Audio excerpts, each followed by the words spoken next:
What's up, troops? So today's video is a big one. We are going to go through all of the major aspects of building a DnB track, and as you can see, it's a very long video, so everything is chapter marked out. You can either go to these times here and remember where you're at, or YouTube should have all the chapter markers in there for you, so you can skip to the bit or work on the bit that you were previously at without having to go through it all in one go. This is a series of videos in the order of progression that I so intended, and as well, when we look at the melody and production side of things, working with ES2 in Logic, there is the entire ES2 course that I gave out to subscribers last Christmas, so this is a re-gift to all of you who are subscribed to the channel this year, so you can view it in this project. And if you can't support in any way by picking up any of the templates or any of my courses, at the very least, if this video is helpful for you, please hit that like button so it gets recommended and more people can pick up and view this content and help them build their own drum and bass tracks from scratch. Thank you very much for watching. I really hope you enjoy this course and I look forward to seeing you in future videos. All right, so really fundamentally, all you need are 4 sounds: a kick, a snare, a hi-hat or piece of percussion, and a shuffle. Once we've got a good selection of those 4 sounds that all come together, we can build a break pretty easily. Everything else is just kind of like sugar on top, right? So for example, in Logic here, DAW doesn't matter, we've got 4 samples. What we can do is just give ourselves a tempo. 170, 1 through to like 176 is going to be your ballpark. And if we open up in our wonderful piano editor here, here's what we've got. There we go, so there's our 4 sounds. Now the thing with DnB, we're gonna have a shuffled kick. So in our 2 bars here, we can have it so it lands like so, and we've got, that's super rigid. What we tend to do with the second kick, we shuffle it along, and that's called syncopation, where it's in between the, so it's going 1 and 2 and 3 and it's landing on the and then 4, right? Already that gives us a different feel. We want something to be in the middle of it. Now for our snare, we have our snare land right on the 2 and the 4. Bear with me, there are many variations of this, but this is the key one that we build pretty much any tune out from. So now we've got,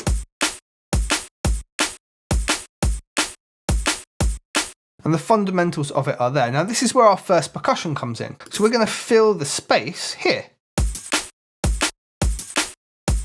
Where we've got that short space, it fills it in really nicely, doesn't it? But where we've got this little longer space, we like to use that shuffle. And then we can follow it up with a percussion. And hear how that rolls just so perfectly.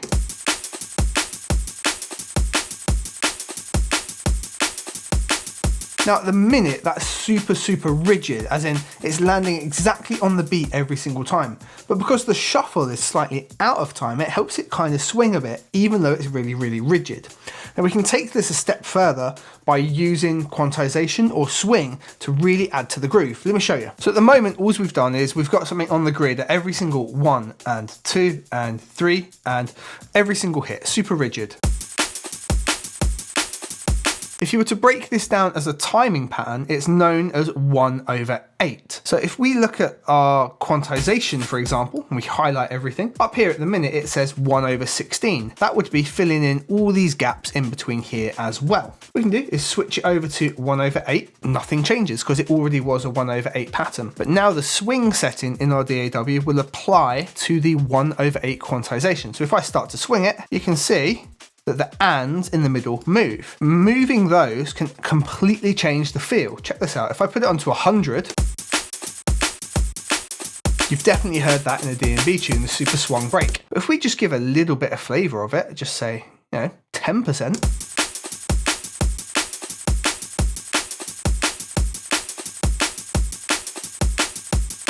You're hearing it? We're even more in that ballpark now.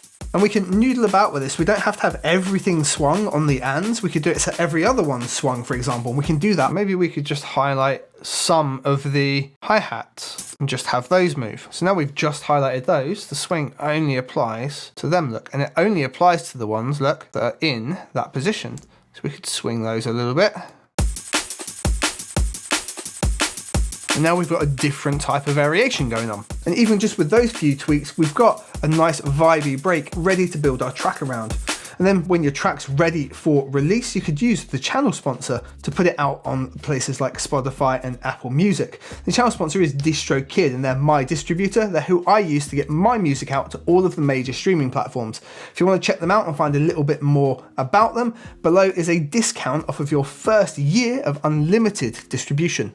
So that's how we build out the most basic and common breaks, but there's a couple of other things that happen as well. Let's have this first bar stay the same, and let's take our second bar and we'll just round that off with the little double snare. So we can take our snare hit here, we can very simply put the snare hit there and bring our hat back and even utilize our shuffle at the end. So now we've got, but it sounds fundamentally wrong, doesn't it?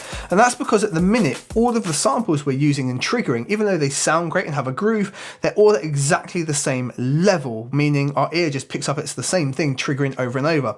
And this is where we start bringing velocity in, which adds even more to that break vibe. So I'm just going to use this little feature here in Logic, which lets me just bring all those samples up so we can just see that like that. And if I switch this on here, we can actually see the note velocity. And whichever one we click on, you can see it highlights them. Let's say, for our kick drum, we want that to be loud, but we want the second hit to maybe be a little bit quieter than the other. What we can do, bring them all up like so, and then we can bring the second one just down a touch. And each time it hits now, it's going to vary slightly in level. And that's enough for our ears to pick up on that there's a slight variation. Now we can play on that with this double snare at the end really well as well. So we can have it so that the last snare hit, for example, is significantly quieter than the one that precedes it, and we can have the one that precedes it be a little bit louder than the others. Now it rolls off a lot more naturally. If we take a look at our hi-hats as well, we can have those vary a lot more. And when we start varying them, we're able to go more into the realm of having a 16th in separation.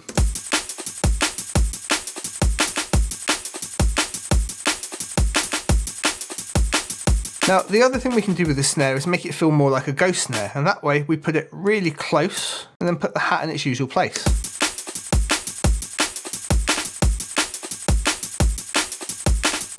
This time we'll need to really bring the velocity down.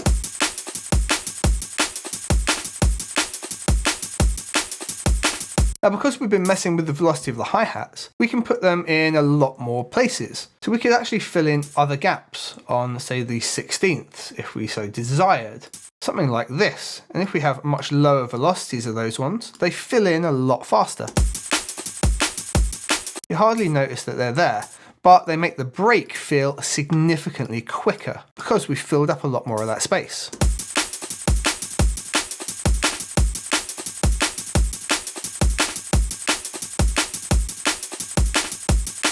Now that we've done that, we can mess around with the 16th timing on the break as well and give it more shuffle patterns. So let's highlight everything again, and let's take our quantized timing into 16ths here. And now when we swing it, it swings differently, and this gives us a really different vibe. Check this out.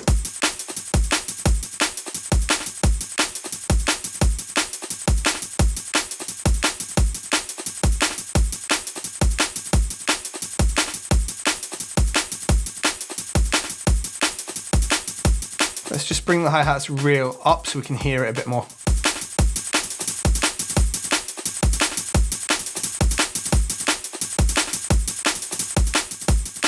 So that's working with just the 4 fundamental sounds that I started with. I said everything else we add in is ear candy. What we're going to do now is literally just add a shaker, and I like to do rides, but do whatever you like. With those, we can basically fill out this whole break. Watch. All right, we can add a bit of swing to that, change the feel of it. Making the sound super loud, so I'm going to gain it down in the plugin itself by about 12 dB, look. And now we've got a nice shaker we can just sit on top.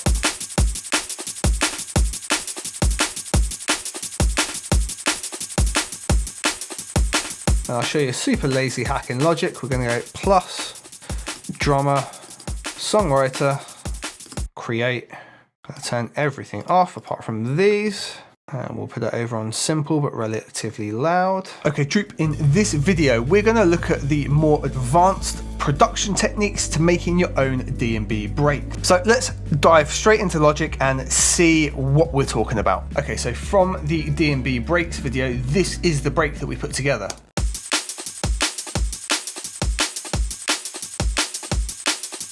Which is absolutely fine. It does the fundamentals of a DnB break, everything's there. But we can take it a lot further when we start adding and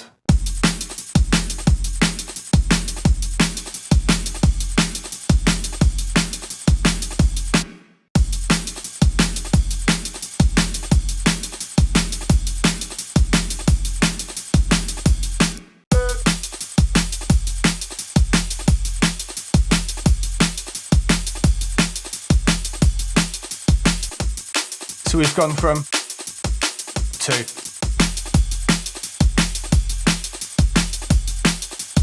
And in terms of an overall track, you'll probably agree, pretty big difference. So let's have a look at the things we've added and what we've done to it to flesh that big break out. Start ourselves from the top here. We've got this thing named Ana Break, and what it stands for is analog break, and it is recorded from the drum machine just in front of me here. So on its own, it's like this. Now it's completely in mono, it's on this track here. And what it's doing, it's adding some frequency and space and sound that isn't in the original break here.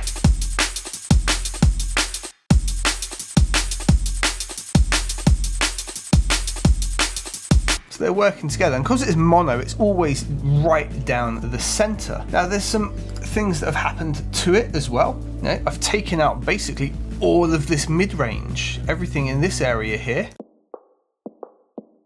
We didn't need that. You know, it sounds okay, but it's in the original break, in the original shuffle.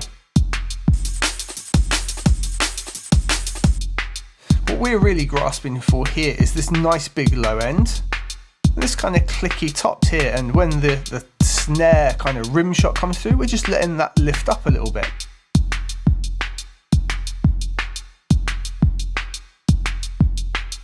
It's compressed pretty heavily as well, so it's squeezing that kick and making it draw out for a little bit longer.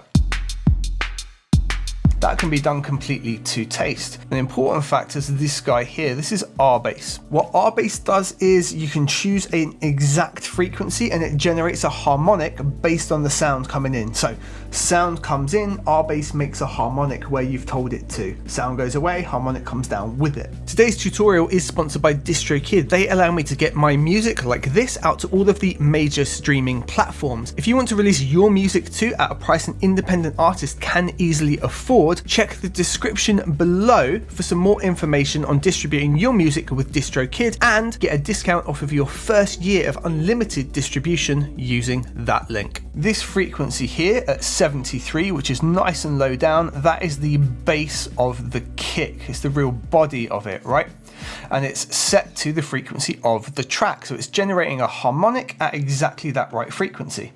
There's then another EQ after that, taking everything else around it away and just focusing on that key note, which in this case, there we are, 73.416 Hertz is where we've landed, but that is D2 and the track's in D. So we're using this to generate that harmonic. We're taking everything else out around it and we're getting just that harmonic range there of that note, which then aligns with the other break. It's giving us that extra weight below the original, and it's in tune with the track as well. Nothing else fancy happening in here. We've just made these sounds on the synth just to have them layer in and fit with the break. You could do this using the Logic drum synths if you wanted and get basically the same effect. Just because I happen to have it in front of me here, it's nice and easy to switch it on, dial it in and record it. We've then got a second one here, which is just a snare made on the analog, and I keep that separate because I can track it out separately, and that's just this snappy snare layer there. And again, that's sitting on top of this. And it's just giving all that extra space and sound.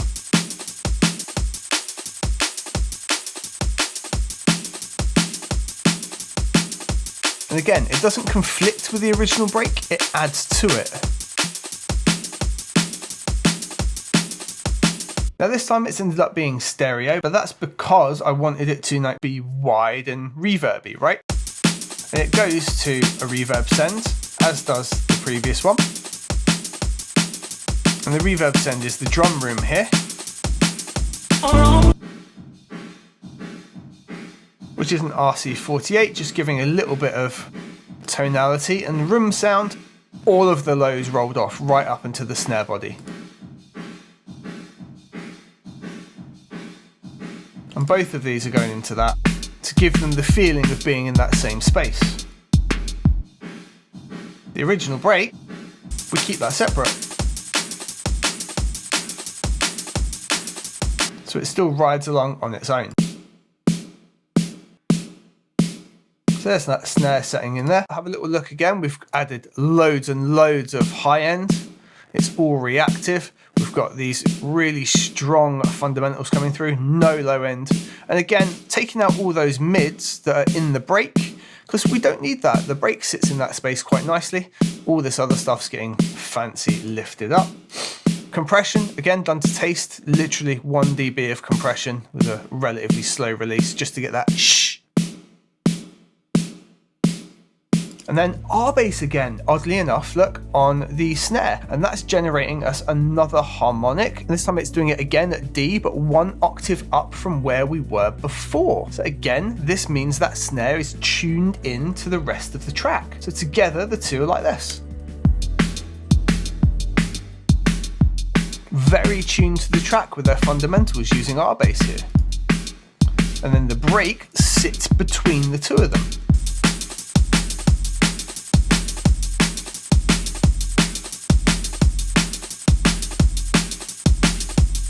So those are the main things that bulk up the break. That R-bass technique where we've got the kick drum tuned right in on the D, so down at like 73 I think we are for D, and then the snare exactly the same thing. Those two harmonics in relation to the track's in D, the kick drum's always going to be boom right on the note, the snare's always got a harmonic right in there as well, the next octave up, so we're going D, D, D, D, D, D, giving us a relative melody and rhythm to go along with the drums. And then our original old school vibey break sits in between the two, riding everything along. Now everything else from here on out is purely ear candy. I've used the Bluebird kit in Logic, turned everything off but the ride, and I do this quite a lot because I like to have just this little ticky ride along the top. Just gives us this. Not complex at all. Effect wise, no low end whatsoever. Even where the snare body would be and that mid-range that we cut out and everything else, it's just not there. It's just gone. I don't need it. I want everything else to have space and this just sit on top.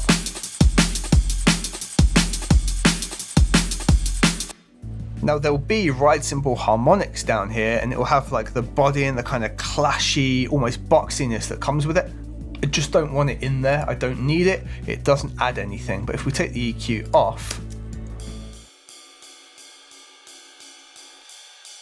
see how much thinner it becomes?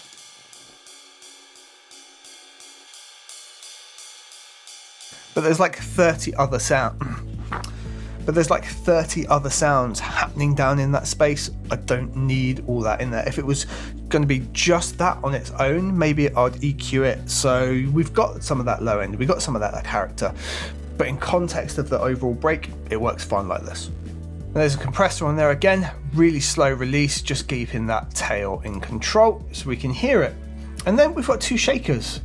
Both of these are just samples, I'm guessing from Kashmir. They might even be the same sample, just done slightly differently in Q Sampler, where the volume will be brought right down. They'll have different fades and filters or whatever you want on. And the reason for them, they just sit on top of everything else like this.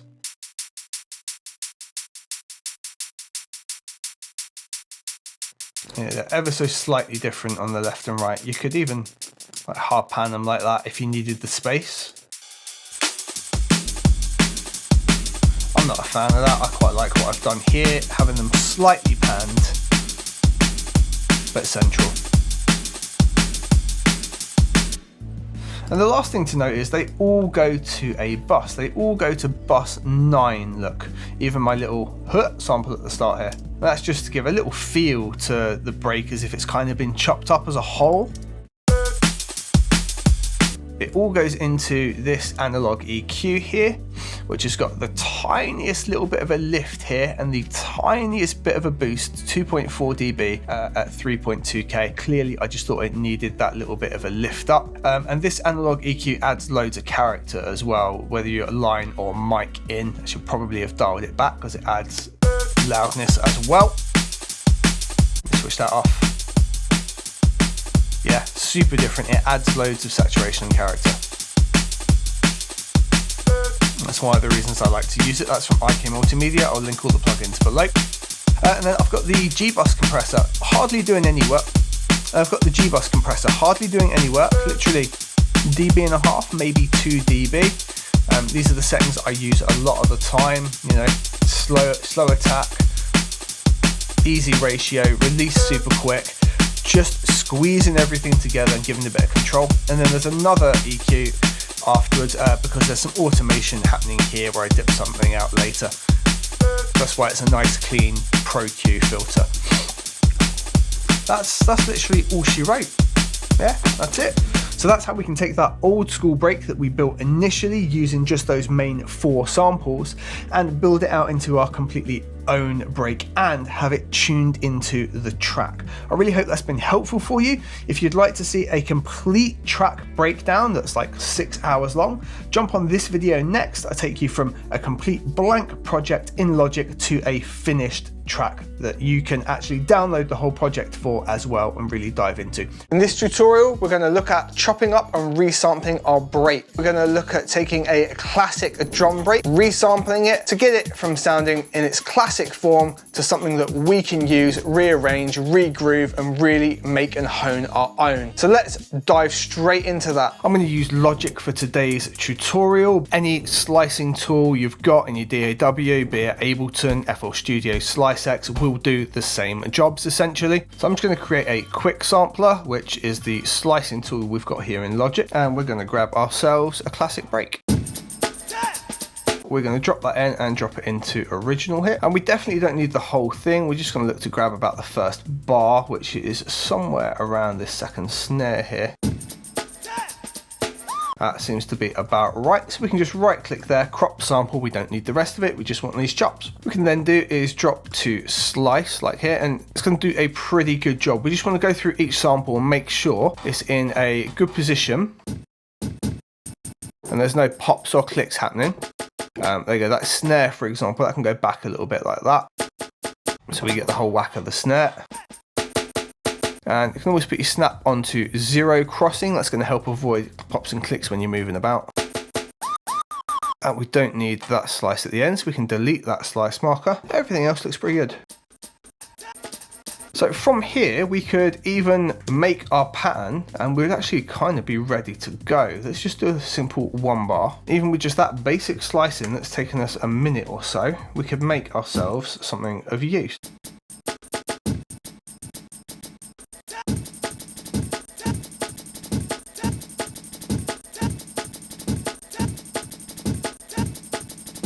Stopping the overlap, we could pop it into mono.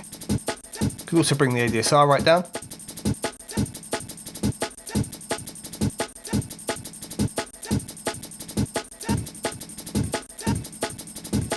Okay, 170 might work a little bit more fun for us. Could obviously reduce massively what we have going on in between each hit as well.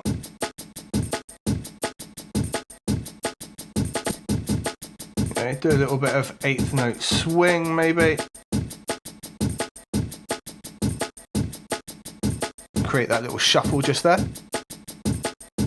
Now the downside to doing this, we can't really manipulate the sample itself. We can only manipulate the whole lot. Like we could push it up in tempo.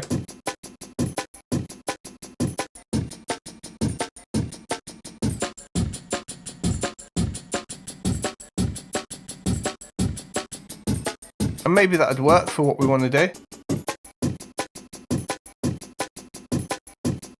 Things like these individual samples where we've got, say, background noise in the shakers and low end that we don't want, we want to individually look at those and maybe chop them up and get stuff out of the way. So what we can do is right click and we do create a drum machine designer. Say you're working in FL Studio, SliceX lets you send each sample out to a different channel, and you can do it that way. We have to create a separate instrument here in Logic, and that will now just give us a straight cut loop based on those slices like this. Damn, isn't that good? Now, it's not perfectly in time, but again, we can use that little trick that we just did. We need to change our notes from 8th to 16th. We can just snap that right on beat.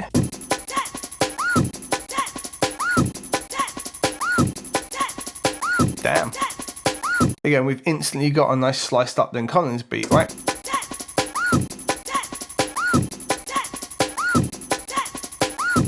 Yeah, let's get rid of that woo at the end and have double snare.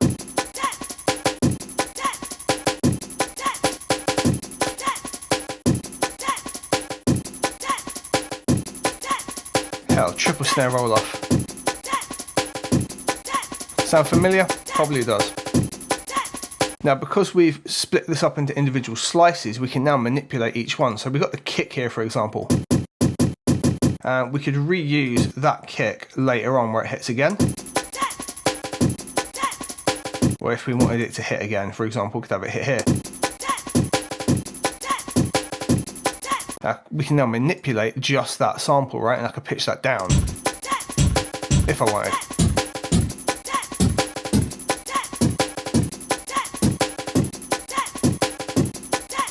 I can also filter it individually, so it's just got this low end in.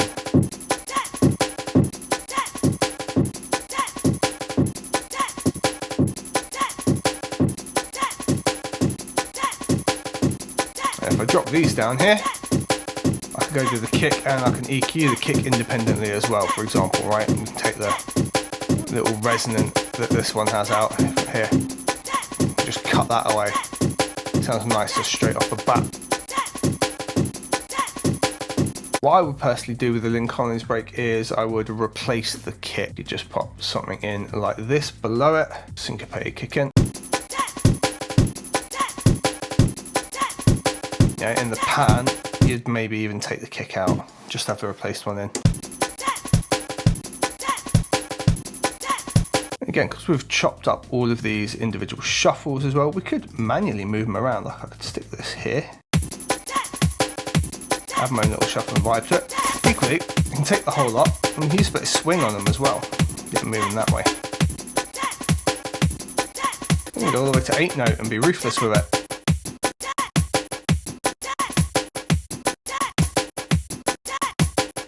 One other thing, because we've split them all out into individual parts, we can do things like take the snare, for example, and we can reuse that snare here and here. Again, because we've done those individually. Let's say you want to take your 2 snares, let's give them their own bus, call it snare, put the reverb onto that one, and now they've both got their own reverb. But equally, maybe they've got their own EQ. They've got their own little lift around here.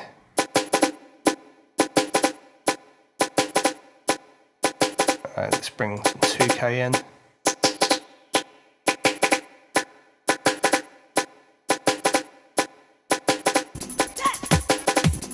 Completely separate to the rest of the track, right, and the rest of the mix. You could do the same thing for all your percussion and make sure you roll out all of the low end in between really, really easy. So call it perk.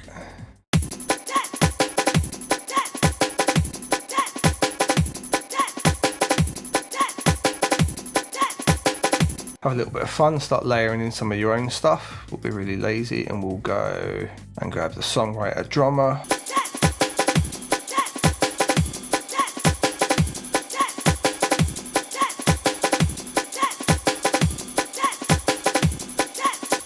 What is up, troop? In today's video, we're going to look at using Logic Pro to build our own drum breaks from scratch. So in the past on this channel, we've looked at all the fundamentals of drum breaks, putting percussion and things in our DnB breaks, creating certain sounds and chopping up some of the classic breaks, then looking at some of the effects and processing we can do to really elevate those up. What we're going to do now is look at how we can use the tools inside Logic Pro to create our completely own unique drum breaks. And then hopefully you can take what you learn and apply it to build your own drum breaks. Let's dive into Logic and look at all the tools we've got. And what I'm going to do is start with audio, and I'm going to find a couple of samples in the loops library. So first things first, let's jump over into the loop library. We can get to that over here on the right hand side, just with a simple click on our lovely little loop, and or the shortcut is O. Now, if your library is limited or shows less than what's in mine, or we use a drum sample that you can't find, what you need to do is go up to the top here into Logic Pro, go down to Sound Library, and here you can open the Sound Library Manager, and you can download the packs you want, or you can download all essential sounds or download all available sounds. As you can see, I don't even have that downloaded, and if I were to open the Sound Library Manager, there'd be a whole bunch of things in here that I don't have. But for the most part, I've got all the loops that I'm after. And if you're missing something, that's where to find the extras. And don't sleep on these extra sounds just because they're stock sounds that come with Logic. They're updated pretty frequently, and there's some amazing stuff in there for you to use to save you buying sample packs right off the bat. Although if you want to, my sample pack's linked below. So we can go instrument just here, or drums, and we could filter it out via genre, or we can hit tempo here and scroll ourselves down to something that's sort of an amenable tempo, or we can look at something that's going to be, I don't know, like in the 85 kind of range. 87 would be great, but that's what it is. See, here's a whole bunch of breaks that I don't have. And that's got a really nice shaker sound in it. So I'm going to grab that. We're going to have that one. We're going to drop it straight into the quick sampler by just dragging it over and dropping it. Let's see what else we got. I mean, I kind of like that kick snare. Who knows if I'll use it, but let's drag it over. That's got too many snares. That kind of works. Let's take that. I mean, that just feels too easy, right? Alright, that'll do. We'll work with those. So first things first, let's take this one here and we'll just make ourselves a little loop. We'll set our BPM up to 174. If you're unfamiliar with some of the structures I'm about to use and some of the rhythms, it's all covered in this video that I'll link up here somewhere. So I'm going to use a little pencil tool, make ourselves this right here, and yeah, I think a little 4-bar loop will be nice here. So we drop this in Quick Sampler. It would have already chopped it up for us quite nicely. Now we've upped the tempo massively, so let's switch on the flex time and leave follow tempo on. That will speed things up a little bit for us without us having to do too much. And let's just have a little listen through and hear what we've got. So first things first, I don't really want that. In fact, I only really wanted the shaker from this. So over here on filter, I'm going to go to filter. I'm going to put it on a high pass with the 24 dB slope and only give it the top end. Now let's hear what we've got here. We could literally use that pattern, bring it up again like that, and then loop that round like this. Yeah, there's a couple of bits in there I don't like. That one there I'm not a fan of, so we'll select that, move this elsewhere. Alright, that'll do. It's just an idea there for a little top shaker. Just going to copy this and make it the 4 bars by holding Option and drag. And then I'm going to click and select the two, press T and G, click them, and it will join them together as one for me. So that's now a little 4-bar loop. Let's have a look at our next one. Speaking of which, today's video is sponsored by DistroKid. They let me get my music out to all of the major distributors, and they do that at a price an independent artist can easily afford. If you're ready to get your music or beats out there and want to release an unlimited amount of music each year, check the link in the description below for a discount off of your first year of unlimited distribution with DistroKid. So I think I'm probably going to use the kick and the snare out of this. So we can just make a short clip like that. And let's see, what do we got? We'll do the classic DnB pan. Velocity wise, we want this to be kind of not too all over the place, like loud and proud, but we can have a little bit of a velocity change. Why not? Now we'll just go to the end one here and maybe mix this up. I don't know, stick an extra kick in, even slightly lower. Like that, and we can maybe like roll the snare off, a really low snare roll like that.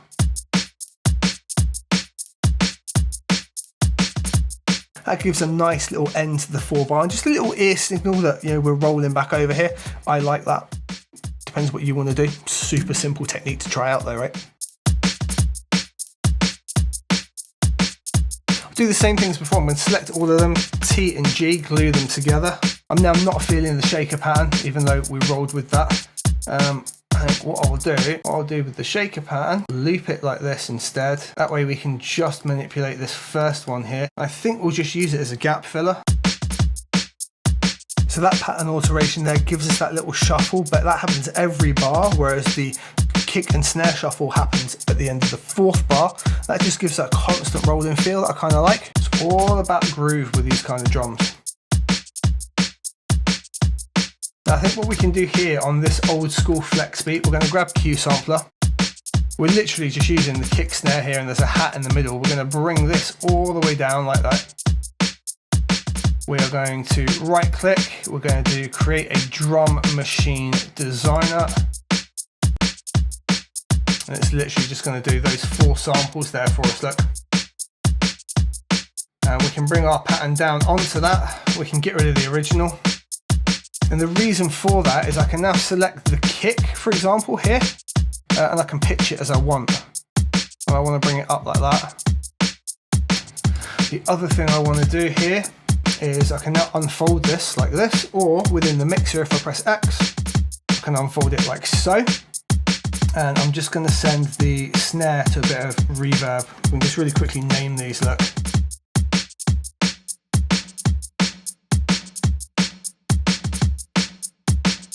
Fold those away again. I think we can shape that kick drum sound just a little bit as well. So again, we'll grab the kick just here. We can use our filter here, leave it on 100%, put it on something like creamy, give it a bit of drive. Just a bit of flavour to it. But now they're completely separate, we can mix them up as much as we want anyways. Alright, and then we had this break here, which what I'm going to do here is I'm just going to right click, copy MIDI pattern, draw ourselves a pattern in here. What I want to do is just Command V that pattern in and just see what that's like. Way too aggressive, right? But let's try using the ADSR. So I just want it to be on those main transients there. Let's copy the MIDI again. Drop that in again. It's all kind of all over the place at the minute. You can see that with the MIDI pattern right here. We can have some fun here and just use a quick quantize. If we put on something like 1/8 notes, we get that really crazy choppy break. If we do like the 1/16 swing B, right, let's tidy it up a bit. So we've got a kick there, which is nice. We don't really want that second kick, so get rid of you. Don't want that 3rd kick. So what I think we can do with that is take that and just really down its velocity. So now we have, don't need another snare hit after that. Got that kind of nice ride sound in there. I think maybe have that right at the start of the loop. Another kick here is almost right where we want it. There's our snare, we're going to bring you back. All right, so now we've just got this really chopped up. Let's lay that in with the other bits we've done, see what we get. The other thing I'm going to do here is extend this out, and I'm not going to have this drop each time. So we're going to copy the whole thing, and we can maybe have that repeat every 2 bars. You'll see a theme here, hopefully. You know, we've got that little shuffle in the tops every bar, this doing a little hi-hat thing, ride thing, whatever, every 2 bars, every 4 bars, the kick snare rolls, and everything kind of all gels together in this kind of flowy, syncopated vibe. All right, let's take it away. Pretty boring, right?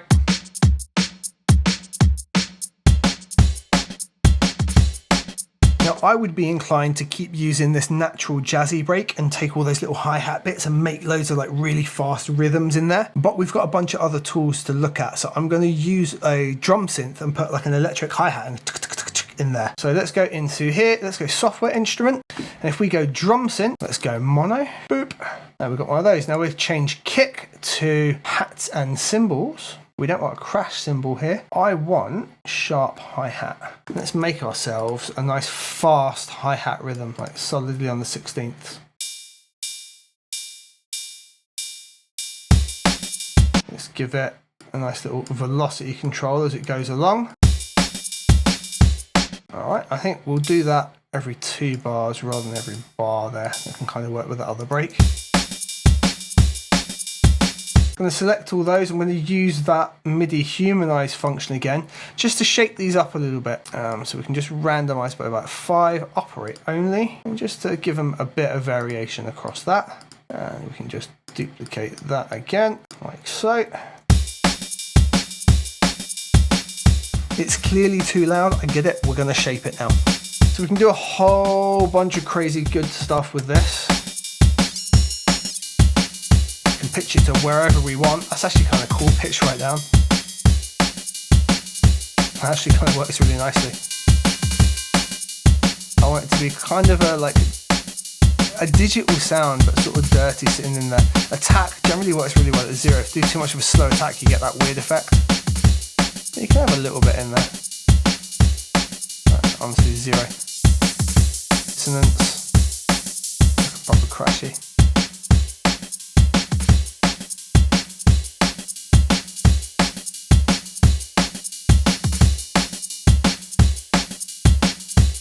I'm going to make it really short as well. There we go.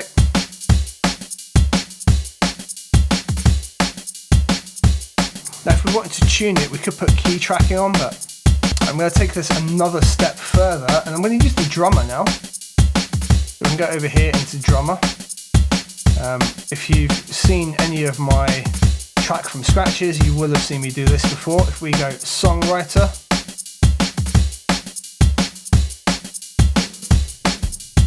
the drummer down the bottom here, turn off the kick, turn off the snare, turn off the hi-hat, turn on the rides, take the fills all the way down. You've just instantly got these beautiful top rides. And we can change the pattern just using this most of the time, or how high we want it in velocity, or if we drag the cymbals across and get a faster pattern. It just does such a great job every single time. If we go into the mixer for it, go into the compressor, leave distortion up on hard, put this to like 3/1, bring the threshold right down, set the auto gain to -12,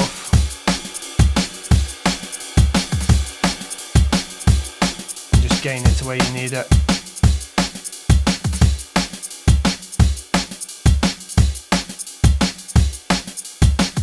Also the EQ, because of the way we're using this, we don't need any of the low end, so we can just drag that away. If you put a nice boost in like this, you can just hear where it's nice to roll it off. You don't need any of that. If you can't hear it without, with.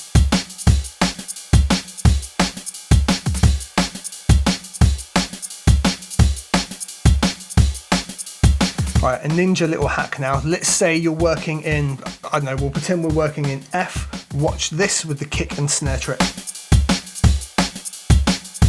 So we're going to add 2 more drum synths. So this is going to be our kick pattern, which we know is that.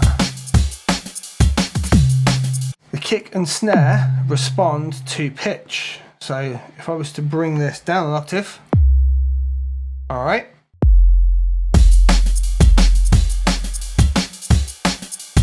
Yeah, we can literally just go to the end here, loop that out. And now let's just design our kick so it works with this kind of break. Right, we can leave pitch where it is because we've just tuned it. It's decay really. So now it just really beefs out the bottom end. You can distort the hell out of it if you want. Just find a little touch like that. It's just a layer, and that layer is now in tune with the rest of your track. Again, presuming you're in F. We can now do the same thing with the snare. And again, it's decay. It's the big one, just little in tune and dirt. Can be quite a nice little touch as well. Without.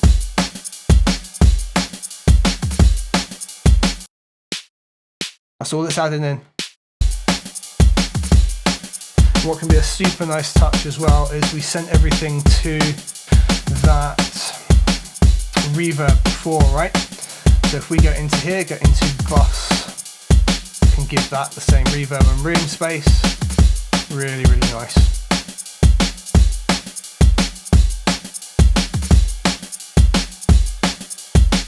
Right, now one last thing, we've built this up so at the end of each 4 bars it has that little roll off, kind of like signifying its ending. We're going to use a drummer one more time to really like sell that drum roll at the end. So let's add one more drummer track. And go T and I, we're just going to chop that off there at the 4 bar. We don't want the rest of it. All we really want is the last little bit at the end here. Maybe a bar and a half like that. We're going to go to fill, crank that right up, turn off the kick, the hi-hat, just leave the toms on.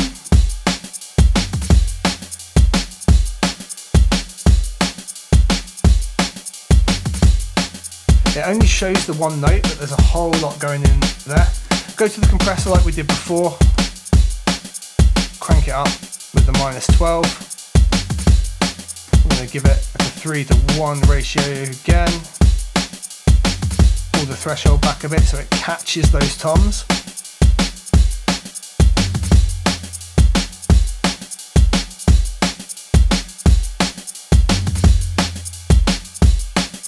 There we go. We can even apply a little bit of the swing that we've been using because it's on 16th. That'll work nicely. You can move this around. It will sometimes change the rhythm depending on what you've got. The velocity changes depending on what you do there. Tend to just stick it at loud for this kind of thing. The more you give it, space-wise, the more kind of flex it has within the roll.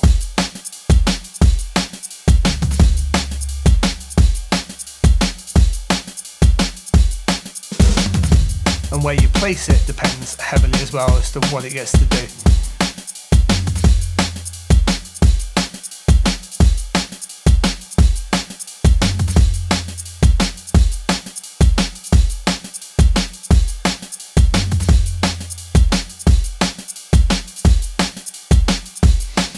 Right, here's one last thing that we can look to doing to really sell it as a break. We've got all these channels now, there's a fair few. Let's select all of them together. We're going to go studio out and we're going to set it to a bus. I work in groups of 10, so I'm going to make bus 10. We're going to call this guy break. We're going to put the compressor on it. We're going to switch that to the vintage VCA. You can use a preset in here, it will do a good job for you. It's called Drum Mix. It will give you a great starter. Switch it back to the vintage VCA. We can really squeeze it by doing the makeup gain of -12.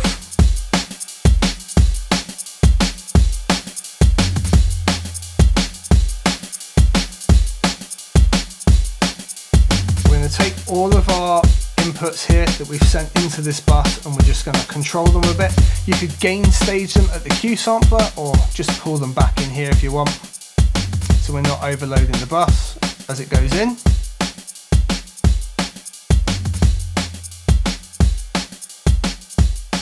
Bear in mind we've done no mixing, that's just completely flat as it is.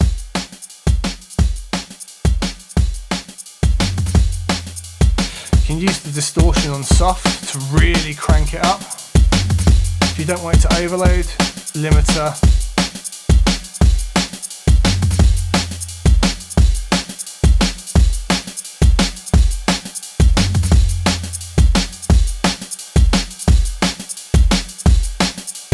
Just to clarify here, I'm not saying do this in your mix. This is to make a vintage beefed up drum break, okay? Before you get all finicky about gain staging and whatnot. It's a creative effect. This is what I like to do.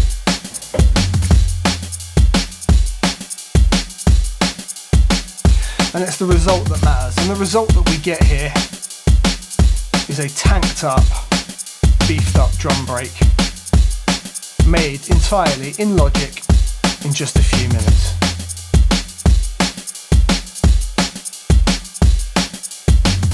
So that's it guys, those are the tools that I use in Logic Pro and how I would build my own drum break up from scratch. It's a pretty damn good break, to be fair, considering we've used nothing but stock sounds, stock samples and brought it all together really, really quickly.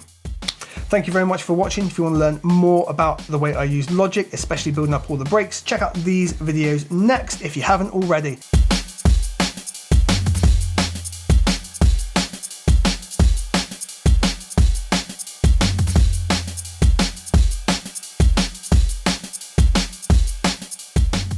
So after that pretty intense section on all about drums, which is half of drum and bass, to be fair, we're going to move on to some of the sound design and melody elements, because the way melody and chords and sound design all work together in drum and bass is they kind of all sync in together in that regard. And you need to kind of throw out the window the kind of conventional melody kind of things you're going to do with like chords and your top melodies and your pianos.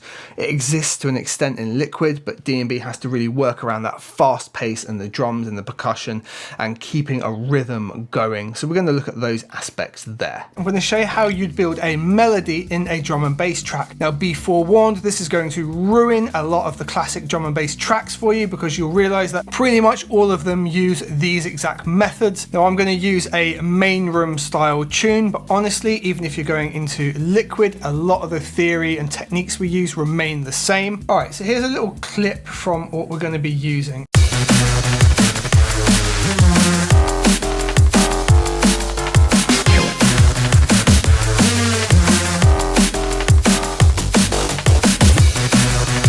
That's it, relatively simple. Sounds like drum and bass, right? Today's video is sponsored by DistroKid. They are my digital music distributor. They get my music to all of the major stores, and they do it at a price an independent artist like me can easily afford. If you want to get your music out there in the same way, check out the description below for a discount on your first year of distribution today. So let's just break down why these bits work and how we end up coming with this kind of rhythm. First things first, we're in F. There's no limit really. You can choose any key in any mode you want to write in. F, G, F minor are the big ones because they give you loads of bass notes. This is in F. The genre it sits in sits perfectly with that. That means we're going to be probably leading off of an F note, and as you can see here, we've got an F as the first thing that drops, and then the sequence right through. Now we only use a couple of the notes. We don't even use a pentatonic scale in this. We literally bounce between a couple of notes, and it's about the rhythm more than anything. So DnB's really rhythm based, and it's about playing with that rhythm. So let's take the first bar here. Now I have to select all of these together because they all work together, but they do function independently. So if I choose just this here, we've got just one single note,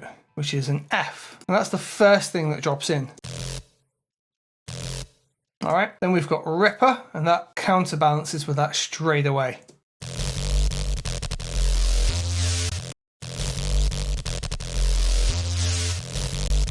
And on top of these, we've got the leads, and they're just following that initial bass tone there. So when we have these two together, these two make the bass, right? Now this initial hit here with the extra kind of layer on top of it, just to kind of signify our sound base, like our what's going to be happening in this track, what kind of vibe we've got in terms of the sound. We just impact with them right off the bat.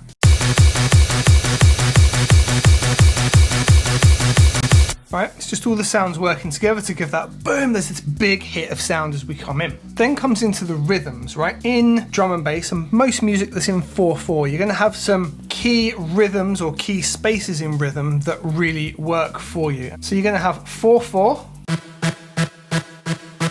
you're gonna have eighths, and you're gonna have sixteenths. The reason this track works the way it does is it plays between the eighths and the sixteenths. So here, for example, we're playing between the eighths. So we've got basically a 4 on here with some eighths, and then we lead off here into the 16th. If this was on eighth, it would trigger here and be like this. It's here, and we now go into the 16th, and then for this little bit, it goes in 16th. So we go eighths here, playing with the 4, into the 16th, and then we move over into the response to that. A lot of the time in drum and bass, you're gonna have a call and response. This can be two different sounds, two different basses playing together, much like we've got here, but there will also be a change in rhythm or tone or length of note. So here we go from eighths to a very quick 16th to a long stretched out note that covers a whole bar. So we go from triggering all of these notes in one bar to literally one note that slides up.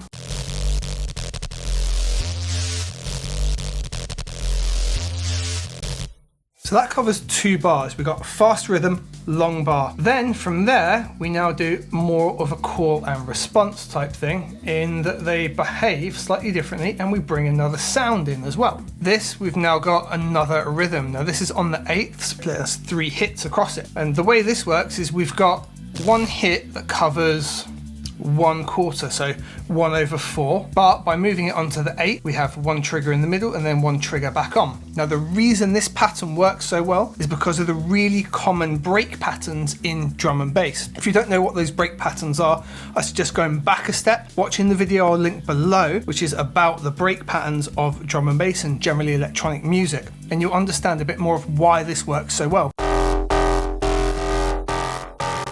Is because we're having some play around with the drums and where they land. You see, our drums in a pattern will often land here on the 1, snare on the 2. So we're landing with the kick, snare, then the bass gets to do its own thing and there generally won't be a kick here. There's not going to be a kick that interferes here either. The kick tends to come in just here. So they really play on that shuffle and balance. Whereas the drum patterns are shuffling forwards, this rhythm is syncopation backwards, so they juxtaplay really well together.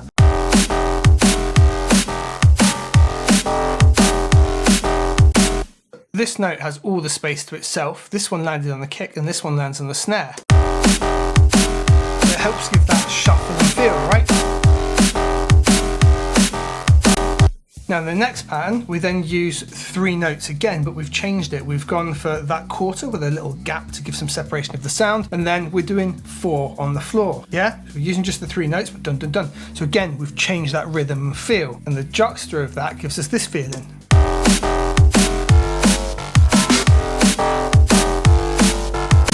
When it all goes together from fast rhythm, long note, and then those 3 triplets with the call and response of the sounds, we get the kind of conversation that happens in a DnB track. Now I use the lead sounds to really beef up this bass, so the conversation, as it were, goes like this.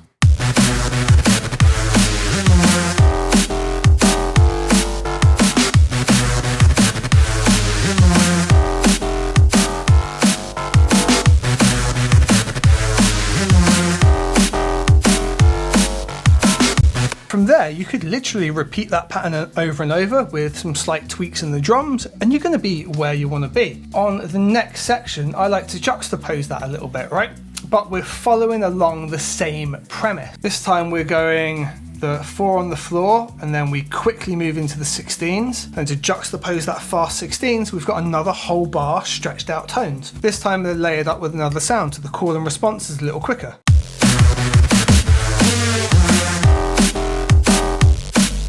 And this time we've got another call and response happening at the end rather than the duplication of the heavy bass. So, you know, there's been a faster response, a development in conversation that ebbs and flows and moves, right?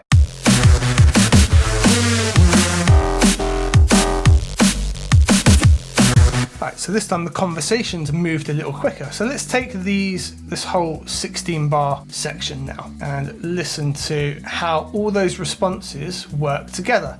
And I'll leave just the kick and the snare in because they give context to how and why these rhythms work.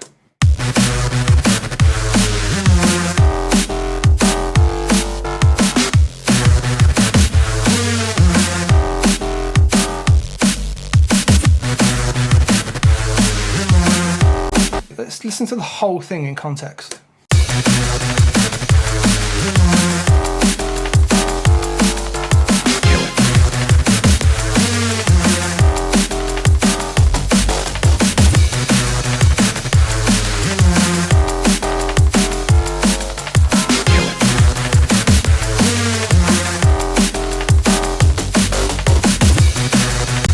Alright, so we're introducing another sound and we've got the context of that in there as well. And from there, that then does repeat. So the 16 bars goes on and repeats in the same fashion, the same conversations had, the same call and response. After that though, we change drastically and we kind of get a winner for the conversation. Now, I intend to put a vocal over this part, which is why we've done it, but it is important to have a look at the notes themselves, followed by the response of the 4 on the floor, moving into 8ths, moving into 16ths, so we're getting faster and faster and faster in terms of the rhythm, and then one note flat out with a slide up back into the triplet. So that would go like this.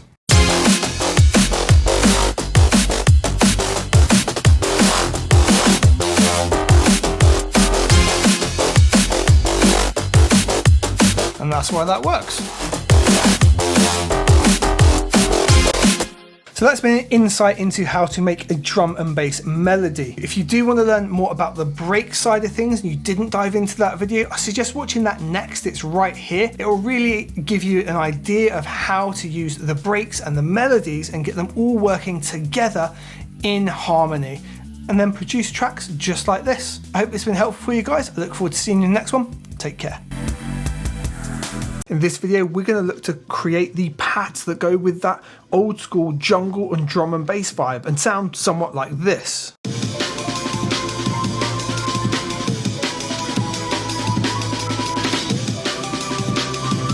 So let's have a look at how we go about making this classic pad sound.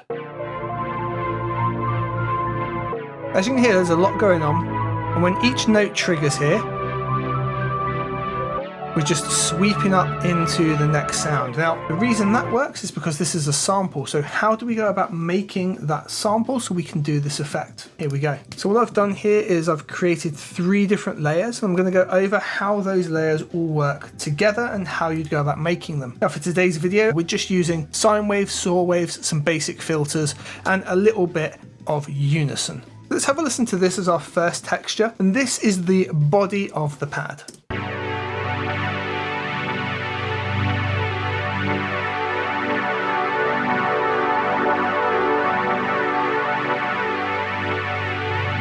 Now the reason it works the way it does is because of unison, a little bit of detuning with another wave type, and that is pretty much it, believe it or not. What I'll do here is I'll go File and Initialize. And now what we're going to have is a saw wave that's being played over a chord. I think it's important at this point we have a look at how this chord works and the reason that I've chosen the notes that I have. Now I've kept everything in C here, so we're just using the white notes. And the chord I'm using here is a G major 7/9. You don't need to worry about the music theory side of it. Basically, white notes, skip every other note is going to be the easiest way to get around to this. And the reason it's a G is because we're leading here off of the G note. Now something you can do with this is lead it off of the C note, and it will always be a little bit easier to transpose down when you come to sample it because you're always going to operate from C. But if you're making your own chord in this kind of fashion, we know it's leading off of a G and it's a G chord, and we can tune it accordingly if we like. Here we go. To make this chord, it's very, very simple. So we're going to lead off our G here. We just skip every other white note here. And then we have our G7/9. Obviously it sounds horrendous and busy when it's just a saw wave being played over and over, but when we start to introduce our unison and our spread, that's where we get that kind of pad vibe coming from. So in Alchemy we can go into oscillator A here, and that's where we find our unison for oscillators. We've got number here and we can push that up, and we've got detune just here, and that's how detuned each voice is from the other one. And we're going to want to bring that back down a bit and then push it up again so we can find a nice tuning. So here we go, there's a bit of spread. And 4 voices gives us a nice wide spread there, but obviously 50% detune is just too much, so we want to dial that back. Somewhere around there, that's kind of nice, right? Today's video is sponsored by DistroKid. They let me get my music out to all of the major distributors, and they do that at a price an independent artist can easily afford. If you're ready to get your music or beats out there and want to release an unlimited amount of music each year, check the link in the description below for a discount off of your first year of unlimited distribution with DistroKid. Now it's a little bit harsh and big, especially for this kind of pad sound we're going for. I like to control it within the oscillator, but you can go to global and use the filter there if that's what you've got available in your synth. Alchemy allows me to have a filter on each oscillator, which is a lovely touch. I can switch this on just here and just dial it back.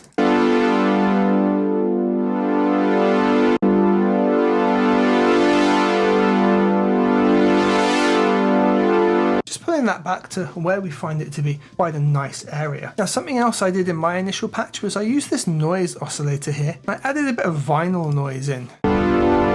At the minute it's far too much and muddies everything up, doesn't it? If we use the low cut here and we take out, well, everything that we don't need, it doesn't doesn't muddy it up so much anymore. It just gives us a bit of crackle in the top end, and when we open up the cutoff, it comes through a lot more. Perhaps too much, so maybe we'd bring it back to -9. What I found quite nice here was to have the cutoff open up quite harshly, and we can assign it to an AHDSR, an envelope essentially. When it's highlighted like this in Alchemy and it's blue, I can switch this on and link it to an envelope like so. This here would link it to ADSR1, which this already controls volume, so we want to make sure we create a new one. We're going to turn on sync, and we're going to give it a bit of an attack to bring it backwards, and we use our depth control here, and if you have a look at the cutoff, you'll see that it pulls back here. If you two are using Alchemy and you really want to learn more about all the amazing features that are in it, I have a complete masterclass on Alchemy, and I'll link that below for you. So now this envelope here will pull down the cutoff when we play our chord back. And depending on how we have our curvature, we'll either get the attack or we won't, or it'll be quite harsh. I quite like that for this use.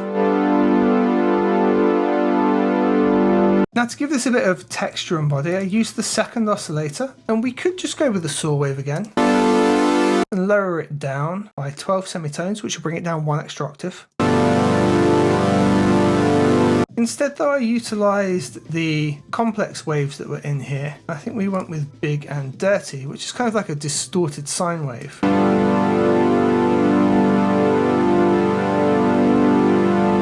Applied a similar filter, just taking away that top end fuzz. That just helps thicken everything up.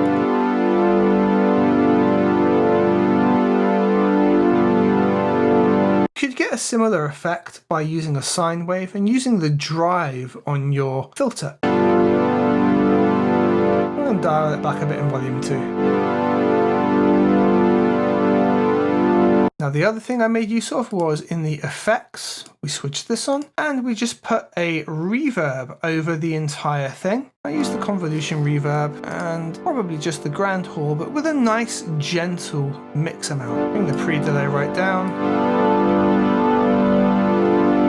That gives us a pretty nice sound there, right? So let's have a look at the next layer sound and how that works with that initial body of the pad.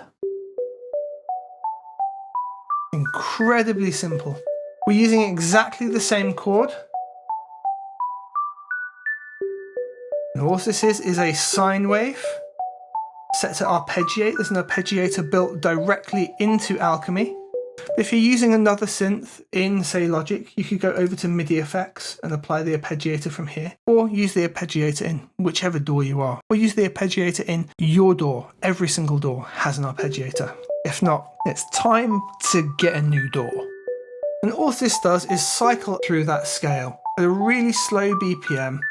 It's 1/4 on our BPM here of 170. And effects, it's just reverb again. I don't think we need much more explaining here. It's very, very simple. That's all it is, that arpeggiated sine wave. So the two sit together like this.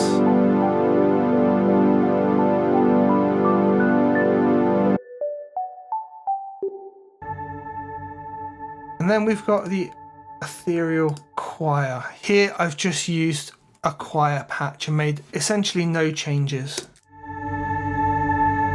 But what we have changed are our chords. We've split this down to just 2 notes. We're using the root G note, but an octave lower. And we're using a D note, which is part of the chord, up in the same octave. And that just adds in another texture. So all 3 layered together.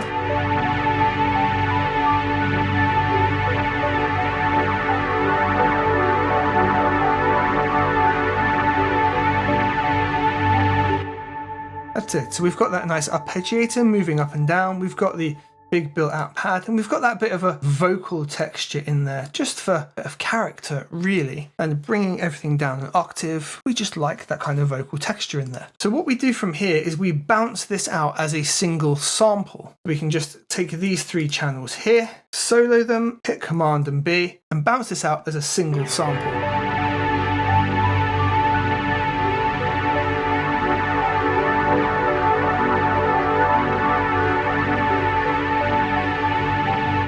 like to leave the tail in because if we do decide to ever just let it fade away as a sample, well, we have all that detail in there for us.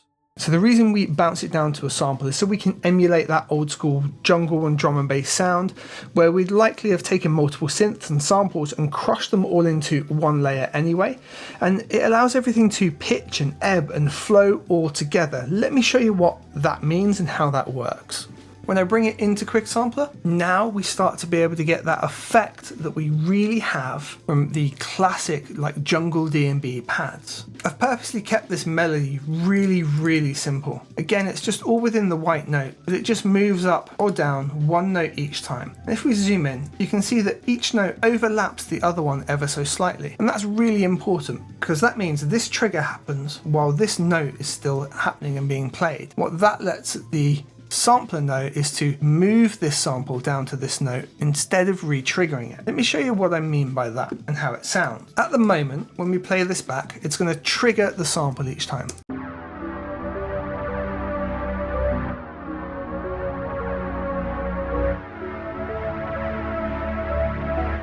Kind of works, but it's not exactly what we're after, is it? And the reason for that are two key things in here. If we look at amp and we have polyphony, we want to take our polyphony down to mono. Mono means it can only ever play the sample once at one key. So now when we play it back,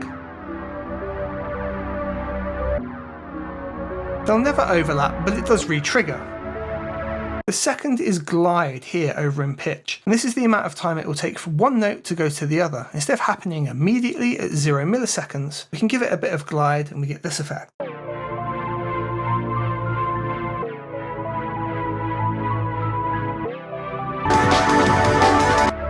Now the reason everything sounds really different and kind of retextured each time is because we've got one sample that's being pitched down to different places. Remember I said before about you could make your chord so it always launches from C? Well, that would be your root key. Now we made one that launches from G, and the reason everything sounds a little bit off is our root key here is set to C3. Well, we want to set that to something slightly different, don't we? Perhaps G3.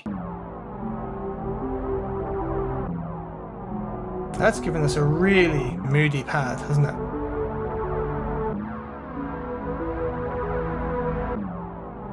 Give it a longer glide time.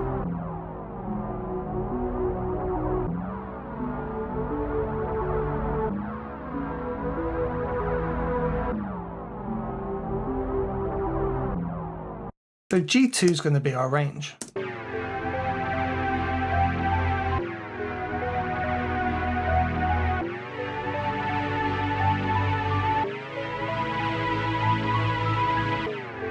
The other thing you may find is that the pitching up and down is an issue, and we've got our A and D here, so our attack and decay, and we can control how that performs too.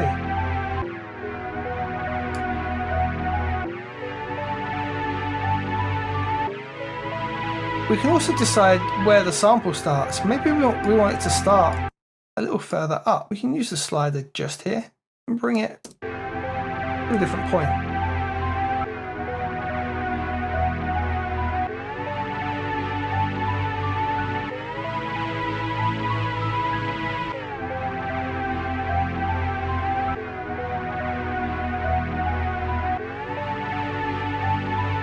Let's give it an extra bit of texture by using a filter distortion, like we discussed in Alchemy, but now we're applying it to the sample and the collective whole thing. Let's change our filter to be a low pass creamy, which gives a nice distortion.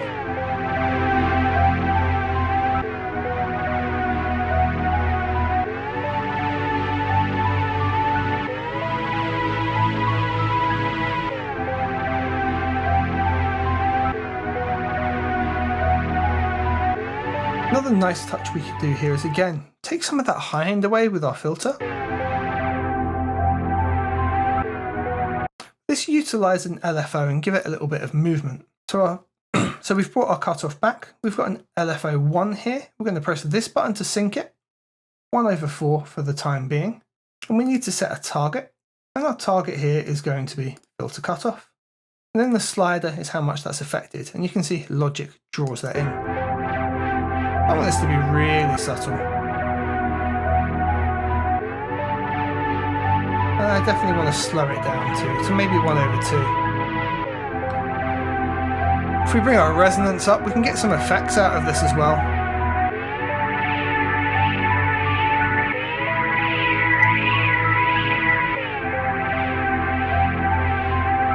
Very simple automation to fade that in. Something around there is kind of nice.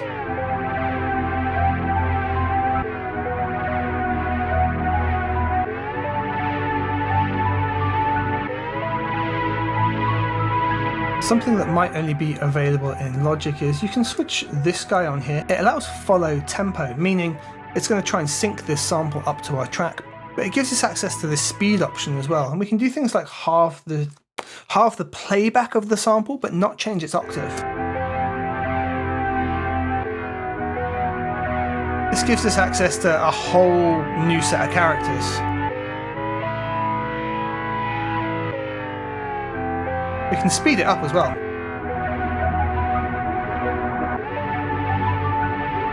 To a ridiculous degree if we like. Now we just add an amen and off we go.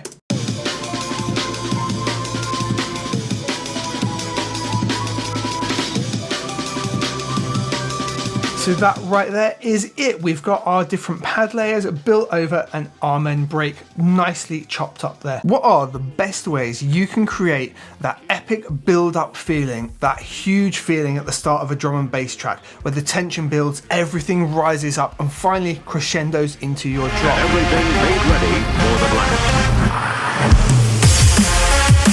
There's a bunch of different techniques that you can use, and it's the integration of those all coming together that really make it work. We're going to look at the individual parts and then how we can put them together and utilize those different techniques so we're not rinsing and repeating the same thing every single time. I'm going to break these up into 3 different categories. Then inside each category, we're going to have those different types of build-up and how we can utilize each individual one. The first one we're going to use is the drum roll. Let's have a look at how we would utilize those. I'm going to show you 3 different ways that we could do the same kick drum thing, but ramp it up in different ways and get different results. So the absolute bare basic thing you can do is take a kick drum and give it a simple progressive pattern that allows it to move up pace. So here we're going 1, 3, then we're going 1, 3, 4, 1, 2, 3, 4, and just ramping it up in overall progression.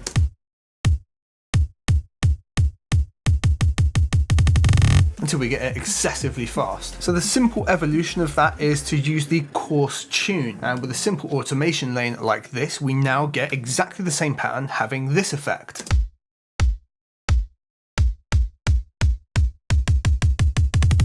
And now we get more of a build-up ramp over time, and it builds up a bit more tension as it changes pitch, and really extend out what's going on with it and create kind of crazy effects like this.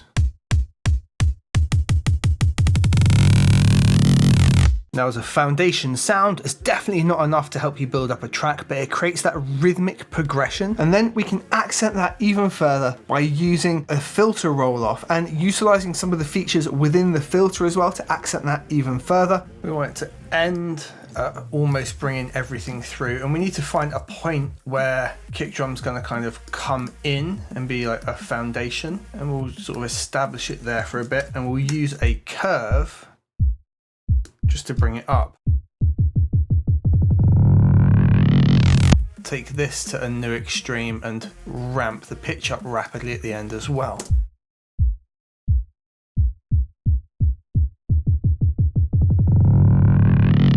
Now that's just using the low cut. We've also got common features like resonance and drive in the filter. Today's video is sponsored by DistroKid. They let me get my music out to all of the major distributors, and they do that at a price an independent artist can easily afford. If you're ready to get your music or beats out there and want to release an unlimited amount of music each year, check the link in the description below for a discount off of your first year of unlimited distribution with DistroKid. Let's have a listen to see just how much difference that resonance and drive automation can make in driving and pushing and rising everything up. Bring it back, you can bring it back tonight. Bring it back, you can bring it back tonight. Bring it back, you can bring it back tonight. Bring it back, you can bring it back tonight. Bring it back, you can bring it back tonight. Bring it back,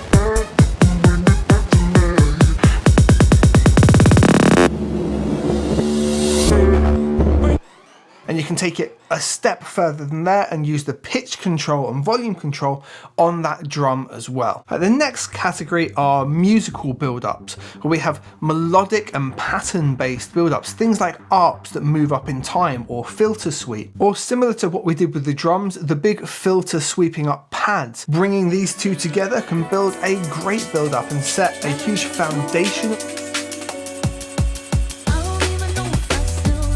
and a kind of melodic rhythmic element using the arp. When we then put our drums into that as well and add to that rhythm, it just gets more and more intense. Let's have a look at how we can utilize those as well and some key things to look at when trying to build your own app.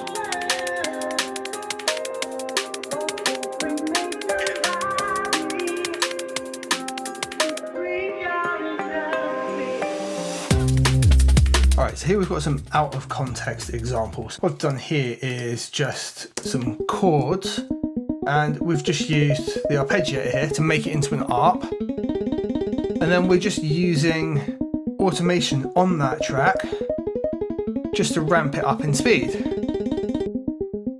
And then we can take what we've already learned, we're using the high cut frequency just to ramp it up as well and bring that high end in. We can make that more extreme by using the curve and keeping it muted for a bit longer.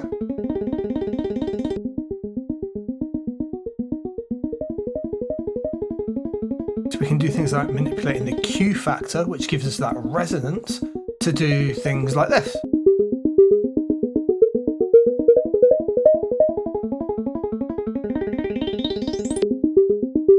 We can play around with that and adjust it as much as we like. Now when we then put that in context with, say, like the ramped up kick, we start to really get that built up pressure.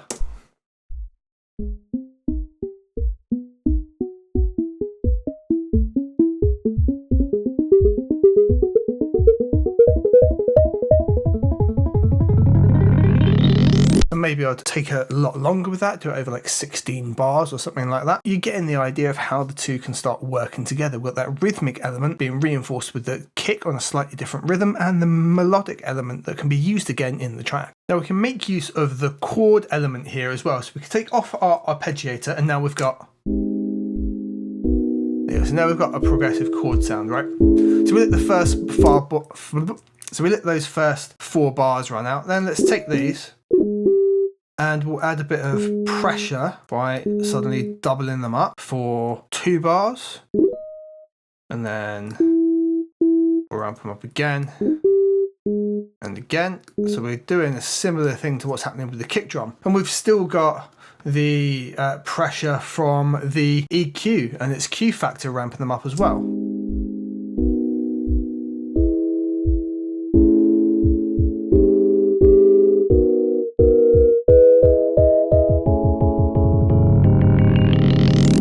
I personally really like to do this with something like staccato string.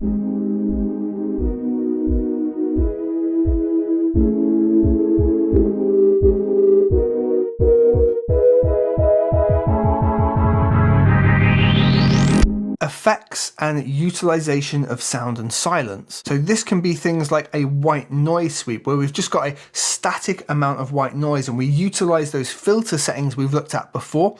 So our high pass and our low pass, our resonance and our drive, to create that build up over time. Literally grab any synth that makes white noise, turn off the saw, turn on white noise to use the filter in here. I'm not going to use this one, I'm going to use the global. That's turned on. And there's 3 things that I want to automate: the cutoff, the resonance and the drive. In this case I'm going to do it over those sort of 8 bars. So at the minute it's going to sound like this. Mess. What we want to do is then be able to automate. The way I like to do it is just to take this off of read, put it on latch, open up Alchemy, and I'll just tweak all 3 parameters while latch is on, and as you can see they now all latch down there, which gives me a little bit of read data, which I can now put it back on read and I can draw in what I'm after. Now our main one's going to be the filter cutoff. We'll just put a point in here and we can have it sort of at 90. Because we've got the low end already cut away, it will be silent, and then we can just ramp it up gradually from there and curve it up quite quickly towards the end. And that will give us this.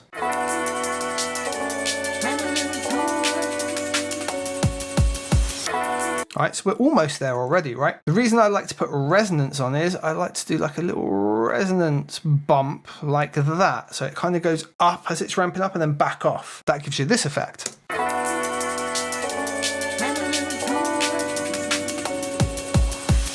You've heard that a million times, right? And then the drive can just give us a little push at the end here, and that gives us this effect.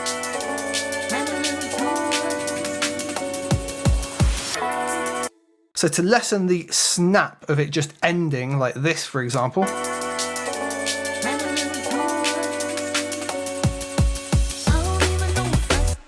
you can also just pop a little bit of reverb on, tiny bit of delay. I can do it straight in Alchemy in this case, but you might need to put it to a bus or add an effect on. So I can just go effect, switch on, reverb, acoustic reverb, and mix somewhere around 20%. Then we can utilize key things like silence, ramping everything up and dropping into just a moment of silence can add a huge amount into the track here.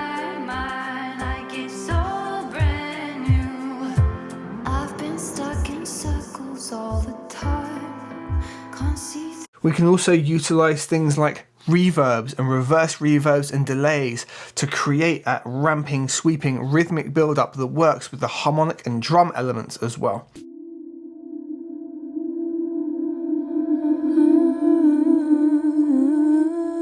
At how we can make these reverse vocal effects. I'm going to show you a couple of different ways to do it. What I like to do is blend a couple of the different ones together, maybe pan them left and right and give yourselves a different feel. So in this track here, I want kind of a reverse vocal to come into this first part just here.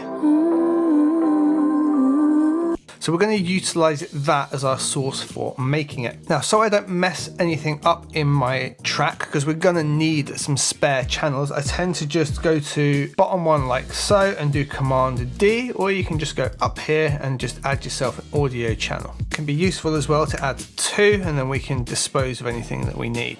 So we've now got two spare channels, and I'm going to copy this down here so we can utilize it and then delete it later if we don't need it. So there's a couple of ways we can do this. The very first one is having the piece of audio like it is and just keeping it running forward and putting something like a reverb on it. Space Designer is a really good choice for this. So if we go into our effects and scroll down to reverb, and we can pick ourselves up Space Designer. Now at the minute it says mono or mono to stereo, and this is because it's a single track audio recording. I find this effect nicer if it's in stereo. So we're going to go mono to stereo, and we're going to take the dry signal all the way down, and we're just going to test play it back because we don't want to just put the wet signal straight up to 0 because it'll often distort. That's plenty of signal there, like peaking at -7.1. Now we can change the IR to whatever we like, the IR being the impulse response. So if we go up here, and let's say I want a really large space, I want this to be quite a long sweeping reverb. Let's go large spaces, halls, and let's take something with a relatively long time. Let's take the Abbey. Now we want pre-delay to be 0. Size is going to be a preference on how you want it to sound more than anything. Let's just loop around this and have a listen. Yeah, so that tails off for ages. That's perfect. We want to take the dry back out again because that came back in when we changed the preset. And what we want to do from here is we're going to bounce that out as just that wet signal, but it's being fed by that initial bit of audio. So what we can do, an easy way to do this, make sure we've got loop off. Right click on the piece of audio, bounce and join, bounce in place. And we're going to call this SD for Space Designer, and we're going to call it 2 Rev Vox because we're going to reverse the vocal. Destination, new track. I just new track everything and then I can move it all if need be. It just helps me keep a track of all the bits we're going to print here. Source we want to leave. We definitely don't want to bypass the effect. We want the effect in place. We need the included audio tail, otherwise it will just chop off at the end of the audio, and the rest is fine. Overload protection only or normalize. Boom. Okay, so now we've got this really long piece of audio and it's got SD2 Rev Vox. We know what it's going to be, and if we play it,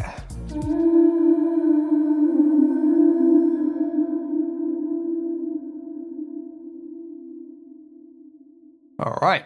So now, if we've got Inspector open, if you don't see this on your left-hand side, just press I and it'll pop open for you. Have that piece of audio selected, boom, just hit reverse. And what I'm going to do now is actually chop this. I don't want all of this bit.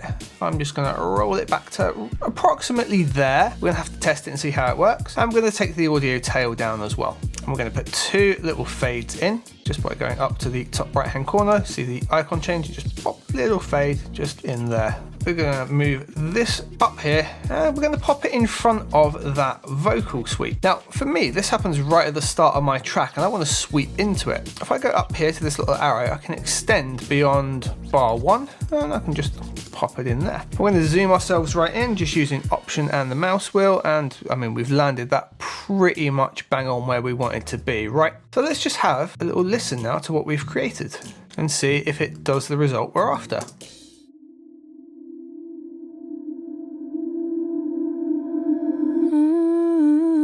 All right, so it kind of builds up. Now you can then gauge how much of the vocal you want in, or you could have it so it fades out like this and you've got more of a transition.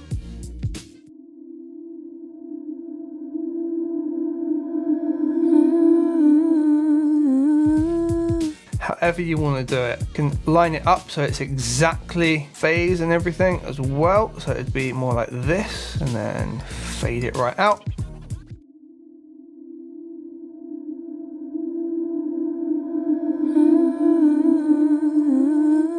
There we go, and that gives us a really nice easy transition there. And notice how stereo it is as well, even though we've gone from that mono signal.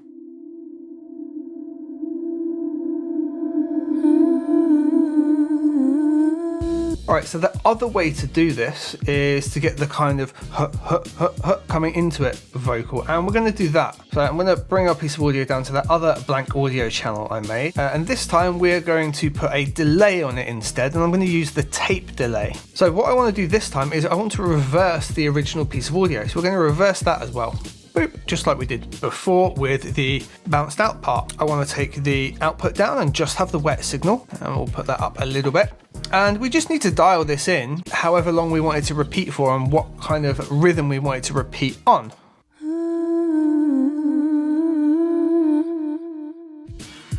So let's say that's roughly what we want. What we're going to do now is the same process. We can right click, bounce it in place. You can just use Control B as well. And we're going to call this delay vox to rev, new track, all that jazz. All right, so now we've got this.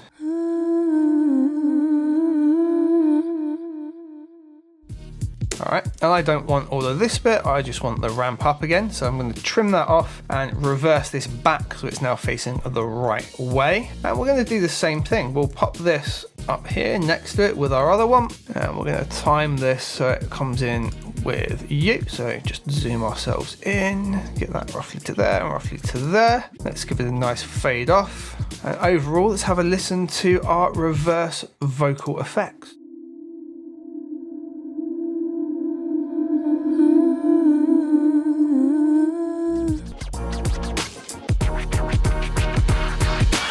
If you want to see how some of these are utilized in complete tracks, you can check out either of these videos here where we're doing tracks from scratch, and I would have used some of these techniques in context, and you can create the entire track, follow it along as you like, or potentially even download the whole project and work along it with me. Hello and welcome to an introduction to synthesis with the ES2. So in this video, we're just going to go over the basic layout of the ES2. In Logic, the ES2 is one of our bigger synths. When I say bigger, I mean in terms of feature rich and ability, in terms of functionality. It can do a lot more than some of the other E synthesizers. Now to find it, we can use our little inspector panel here on the left, and it's just here as ES2, and it is also called Synthesizer 2. Now the E products here, was quite a few of them. They all come from the E Magic era of Logic before it was Logic Pro, hence the naming function there and the differences between them. When we go to load it, there's 2 versions, stereo and 5.1. If you're working on, say, a film project and you're working in surround sound, you might want the 5.1 option, but for this instance, we're just going to be using the stereo version here. So when we load up the ES2, we get this as our default patch. It's quite a intimidating looking plugin. There's lots going on. The layout doesn't instantly make sense. There's this crazy wheel thing in the middle, and It can be intimidating at first look. However, it breaks down relatively easy and it follows a good signal flow, much like some of the other plugins available in Logic. So if we're starting up at the top left section right here, this is our oscillator section, and it goes systematically sort of in terms of signal flow from left to right, and there's 3 oscillators, and the 3 oscillators are highlighted with this gray sort of almost bullet-like shape behind them. They give our 3 different oscillators and what they can do. Each one has a knob central that will allow us to switch between different waveforms. And we notice that in the middle of oscillator 2, there is this triangular type thing. And what this is a mix and balance between the 3 oscillators. So you can use this to go from one oscillator to another or to balance all of them together. Nice thing to note is if you ever want to recenter it perfectly, you can hold Option and click and it will bring that back to the middle for us. So moving over to the right, we have this circular disc type thing going on. It's our filter section. It's also got drive built into it. It's got some FM things going on. There's some clever stuff going on in there, and we'll cover that a lot more in the filter section. The layout for it is kind of strange, but it does also move around depending on what has been activated. If we move over further to the right hand side here, we've got some distortion, we've got the overall outgoing, we've also got the XY control, which is kind of independent and does its own thing. We'll do a separate section on that, but that's where it's located. Breaking the plugin into 2 is our modulation section. Now, we're not going to be covering this.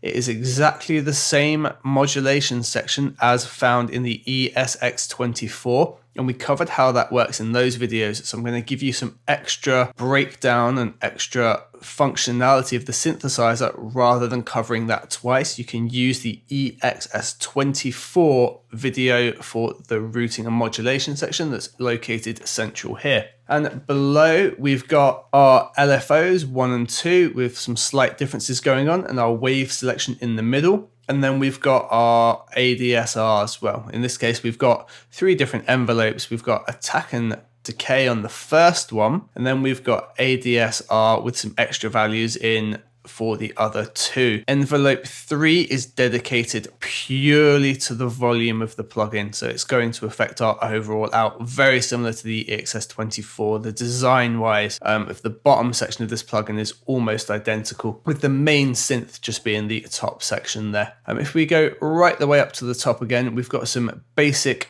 overall functionality. We can have the polyphony, so polyphonic amount. We can go into mono, we have legato, and we can also set our voice amount as well as unison. Tucked right away on the right hand side at the top here, we also have our oscillator start point and our filter reset. So the filter reset is going to always bring it back to its default position, and the oscillator start point being soft, hard, or free. Okay, so that's the basic rundown of our ES2 synthesizer. In the next video, we're going to get a little bit into the presets, how to save presets and create alternations of those.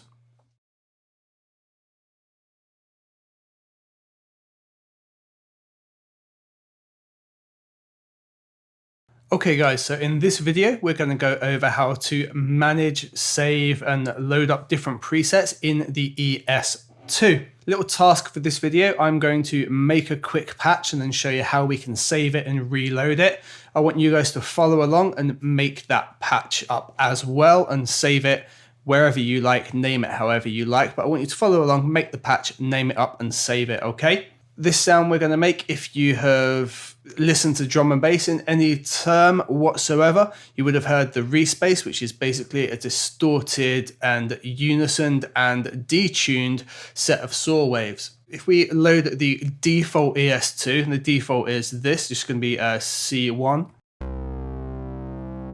And you see that all 3 oscillators here are currently on saw. We are going to take the analog tune here and put it all the way around to full. We are going to use the unison, and we've got 4 voices, but that should be 8 now because we're playing 2 sets of. We are going to remove any of the current modulation that's going on, because we just want that to trigger as is. We're going to boost the drive up on the filter section just here. CBD here, just below the analog that we've used to detune and put onto full, we're going to put that to around 50%. CBD is constant beat detune. Having it at 50% is just going to give us a better sound rather than it being that out of phase, out of key type sounds. We get this by putting it to 50% or 100. We're getting closer to what we're after now. We are going to add some distortion, about halfway I think should help us. Okay, so we're going to bring the cutoff up a bit. So we're going to get some more of the high frequency in. We're going to use the resonance and just tune this by ear. Just moved up an octave here.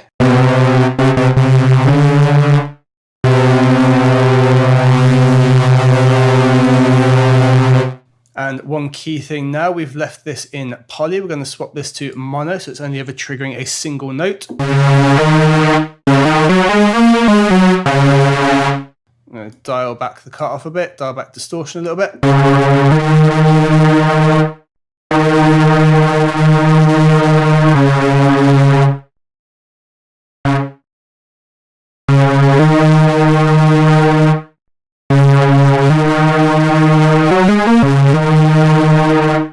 Super quick jump cut. I've just thrown some MIDI in and thrown in one of my drum breaks.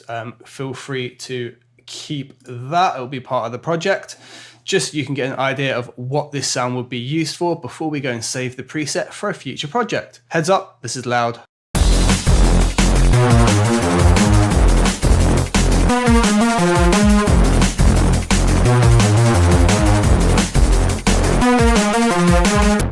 Cool, and we made that preset in the ES2 nice and quickly there. And we can go over and making some other sounds in further videos. So I love this sound. I now want to keep this and use this in future projects. We need to make sure we've got the bar available at the top here.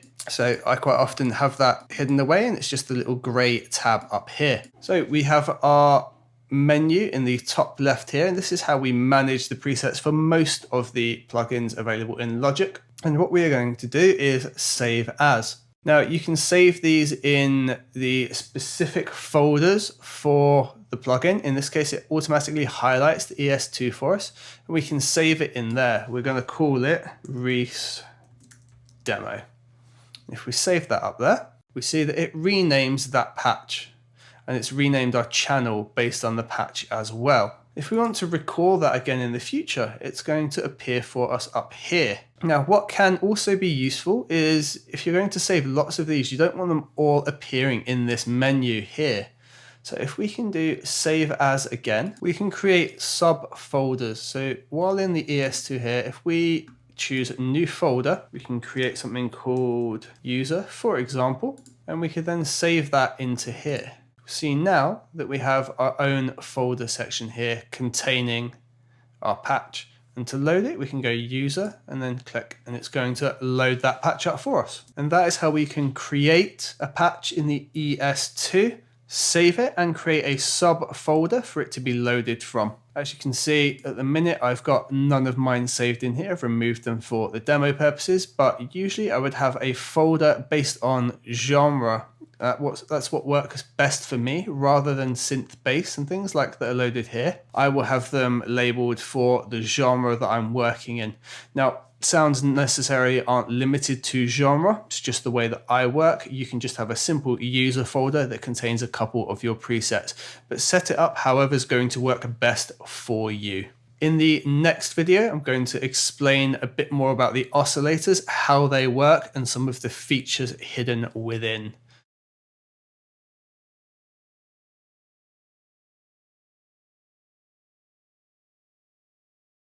Okay, so in the last video, we made our little bass line and we've thrown a drum break in. So we made this patch. Remember, it's pretty loud.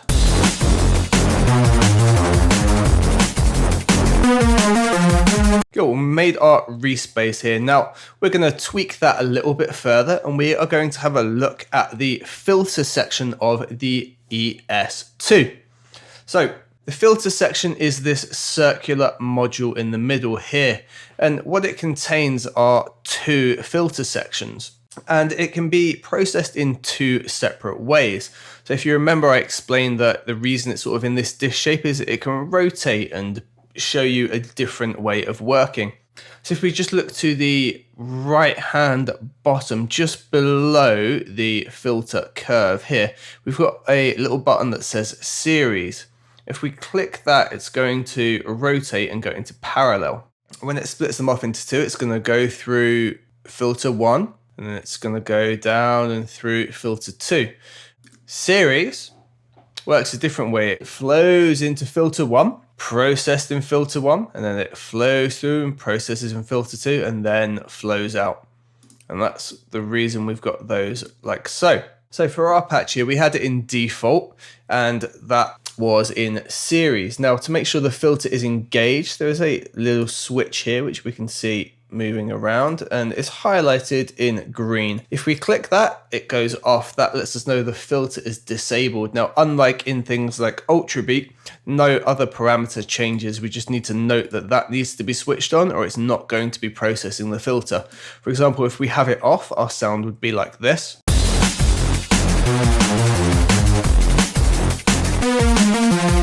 If we have it on,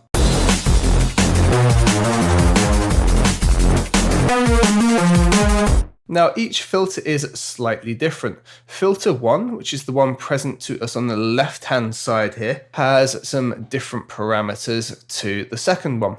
See, we have cut, resonance, and drive. So cut is the frequency at which the filter type that is selected is going to take effect. Resonance is a boost at that particular area. So wherever the cut is, this is how much boost we're going to get in that area to create resonance. And then drive is a distortion of the filter. So note here, there's a little link icon. It can't be highlighted or clicked. However, if you do click on it and drag, it will move both the cutoff and resonance together there, so you can have the two linked. Now the different types of processing, we have low, which is a low pass, so it will let lower frequencies through. That's what we currently have selected. So if we pull the cutoff down really low here and far to the right, we'll only get the sub type sounds coming through.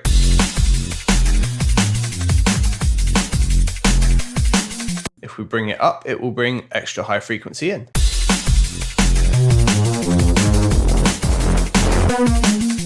High does the opposite, so it lets the high frequency pass and cuts out the low frequency. So if we have it far over to the right, we get the absolute opposite of the low frequency. And if we bring it over to the right hand side, we only get the high frequency. Peak is technically not a filter type, it is a boost at the cutoff frequency. So that accompanied with resonance can create some very harsh and interesting sounds. We have a limiter on the stereo bus here because this can be quite loud.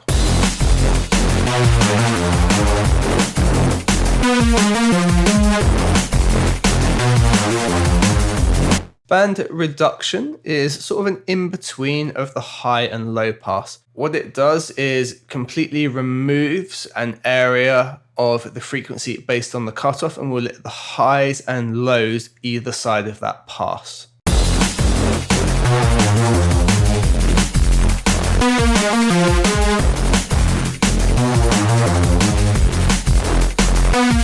That helps us create that ripping and tearing type effect. And we're going to utilize that a bit more in this patch. Band pass does the opposite.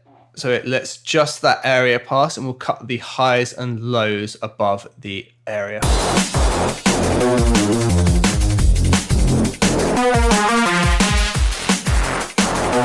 Now the other filter type, to listen to this in series, we're going to need to bring it all the way over. This is always a low pass and it has different slope types.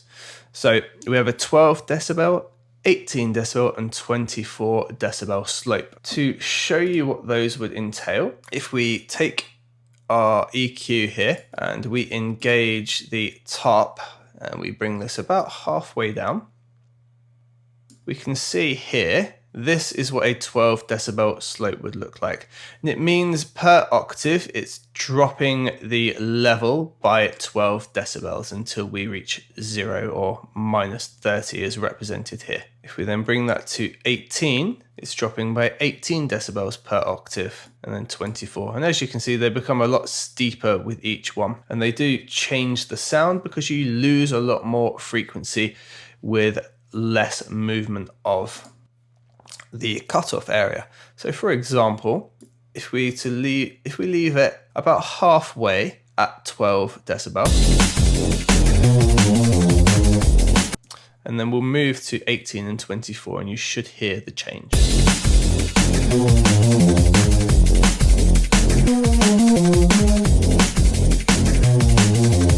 Hear how we're losing more of the high frequency just by changing that cutoff type there. So it just allows it to be a bit harsher. We'll then add a fat sort of distortion to the filter type.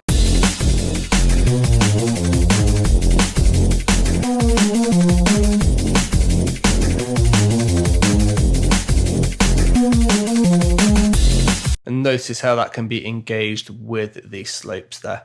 Then instead of drive, we have FM. This means it's going to modulate the sound by itself. So it's going to route it back in, modulate it by the amount added via the FM amount here, and then route it back out.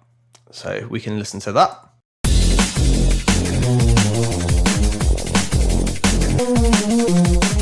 And if we give it some more high frequency, we'll really hear the effect more.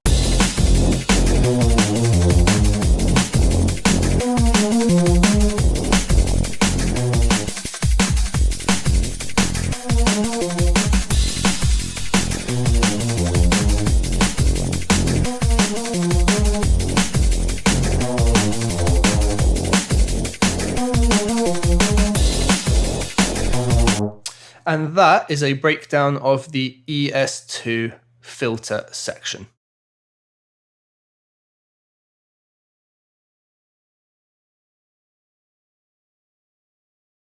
Okay guys, so in this video we're going to be delving into the oscillators. We're then going to be looking at what we've learned with the filters and what we already know about some of the modulation, and bringing it all together to create a couple of extra sounds to add to our little drum and bass track we're building here. Now what I want you to do is take this project, because the finished project will be available for you, and just take the two sounds that we've created here, default the patches, and create your own sounds to go along with the initial bass line. So I'm just going to play you what we've created here. So I've got the original 4 bars of the bass that we created in the previous video, and we know how to make that preset. An alteration here of it on the second track, and it's just taken the low notes out and replaced the second set here just with one long static sound. And then the third one is layered on top of that second set of bass tones.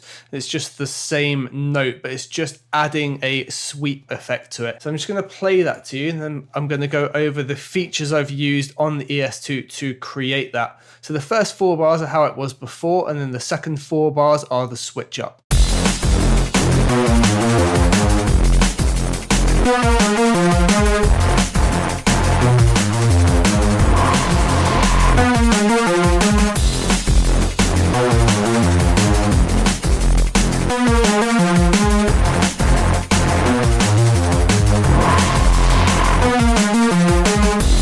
Awesome, so you can hear there's a drastic change there. We've got like the lead tone coming into the bass tone, and then we've got the 2 layered with a heavy re-sound, bit of the lead going on, and the sweep that affects it on the 7th bar here, this one. So I'm going to show you how we went about creating those. I'm going to leave these in here and duplicate them in the projects you have. I'm going to delete the versions that I've recreated. So firstly, the second bass line, which is this one just here.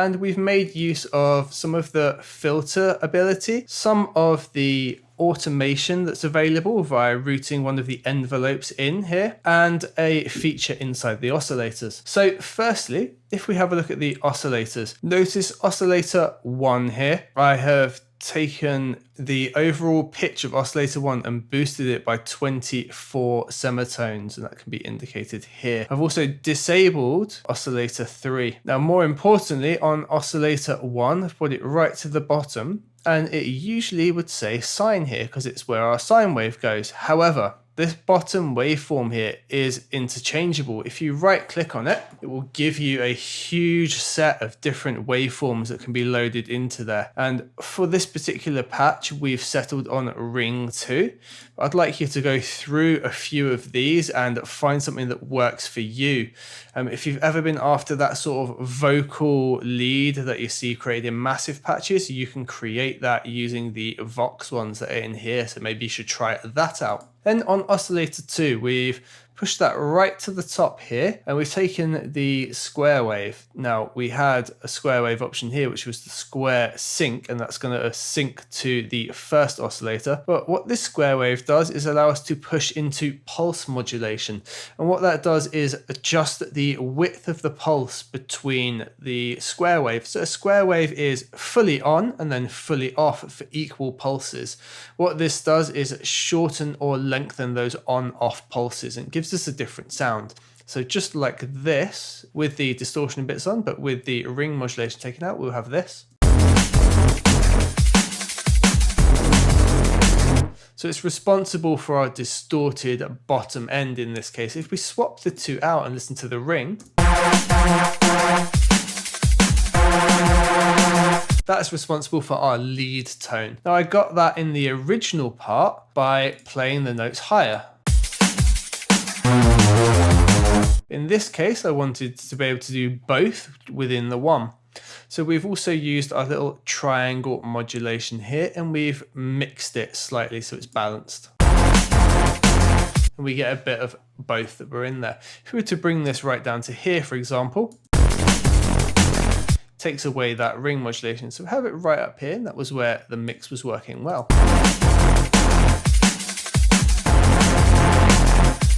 We have OSC1 wave selected here, and it's linked to envelope 1. And what that lets us do is cycle through these waveforms using the attack and decay. Now you can use an LFO and other things, but it's very, very sensitive, but it can let you control the sound a little bit more. For example,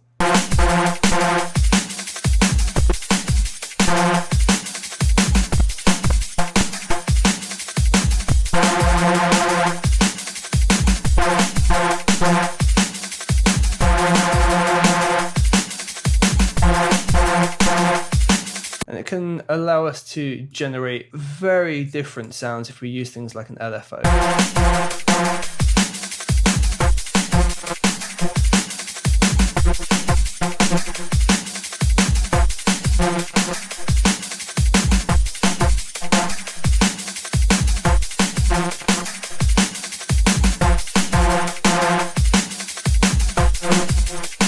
That's a lovely little feature that's just hidden away inside the oscillators there that without looking into, you would never really discover that you could do.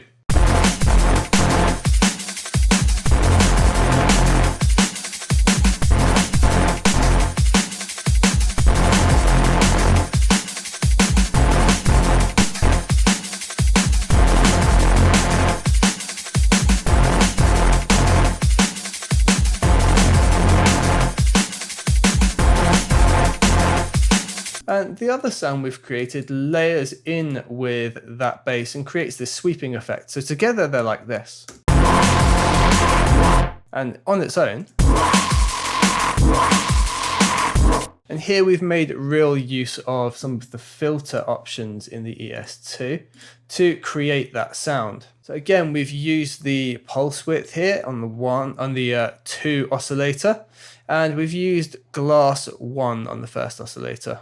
If we disable the filter, we just have this sound. However, we can hear the filter doing a lot of work to create our sweep. The way that's working here is it's a band pass, so it's cutting all the highs and lows around the cutoff frequency. And the cutoff frequency is being controlled again by envelope 1 here. And we've got quite a slow attack and a really long decay. So it's rising up throughout the note and then not fully decaying away before the note finishes. So if we're to bring the attack and decay of envelope 1 back down, have a completely different sound because it's controlling that cutoff, and that cutoff is removing the high and low frequencies. But while it's moving, it's also letting parts pass through as it moves across the spectrum. So bringing it up about halfway, which worked for our BPM, and this ride up, we get our nice sweep. We can go a step further with that and introduce the resonance as well. So if we choose our target here, and we decide that we're going to have the resonance 1, which is going to be the same part here, and we could link that to perhaps LFO 2. LFO 2 is rate syncable, so we'll get that synced. We can do that by dragging this slider down here, and we'll go for something like 1/4 at this sort of BPM. So let's hear what that's going to do to the resonance.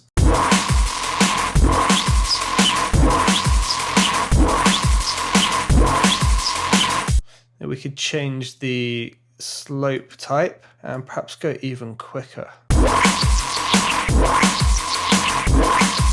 That adds a new dimension to the sound quite quickly there. And if we play everything back together with our new twist.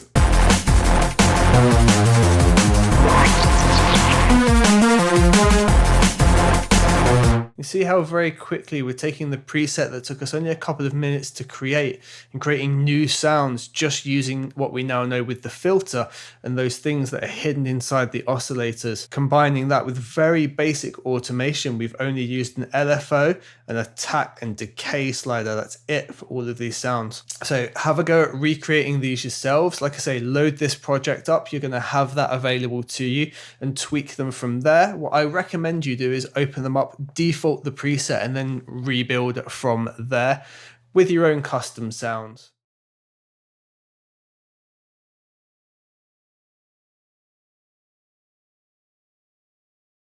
Okay guys, so here we're going to start looking at some of the modulation envelopes, and we've made a new lead to go in our track here. So we've extended it to 16 bars, which would be about 1/2 of a verse in terms of a drum and bass track. Because the tempo is so quick, you tend to go for around 2 sections of 16 with some kind of alternation every 8 bars or so. So here we've got our 8 bars and then the second 8 bars with an alternation with this little synth coming in. What it is just a slightly moving off rhythm synth just to add a bit more tension and movement. So I'm going to play you the full 16 bars in their entirety, and then we're just going to listen to the synth that we've added in soloed, and we're going to go over how we've created that. So remember, this is loud.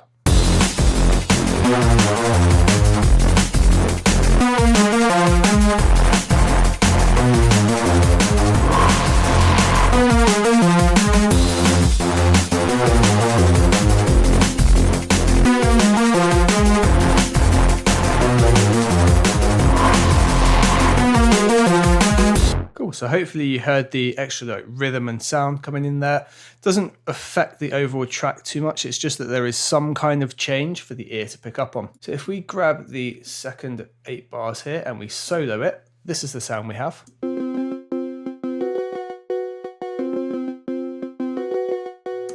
Hopefully you should hear there's a rhythm in there that kind of goes along with the track we've got.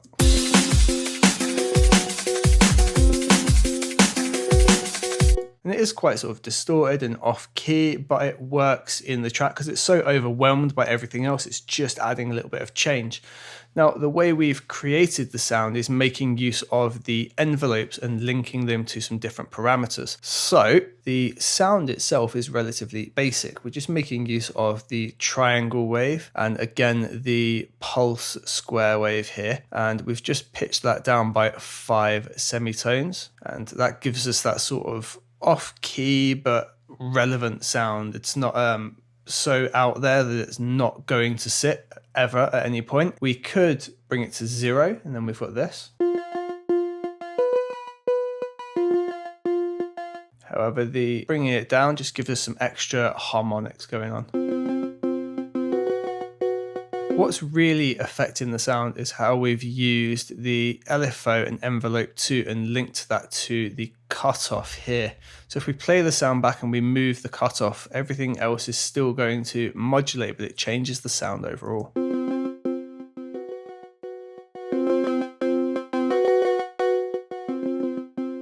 So where that cutoff sits really defines what's going on. And we've got a couple of things affecting different parts of the sound. First thing to notice, LFO2 is affecting the OS Wave 1.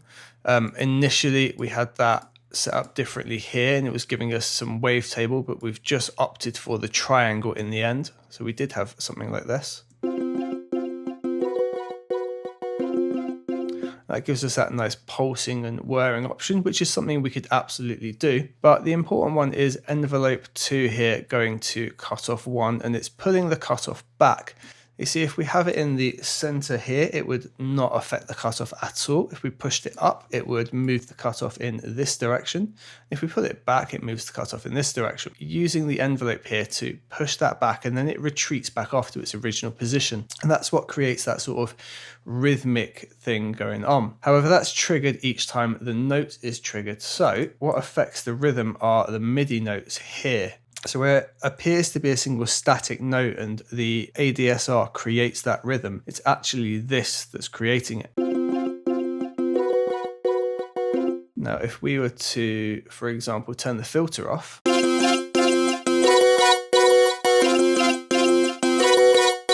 yeah, drastic difference. So the filter here is the thing controlling it and it pulling back on those frequencies using the attack here with literally no decay. So it drops off almost straight away after that attack is initialized, which takes, it was at 104 milliseconds, at 1,400 milliseconds.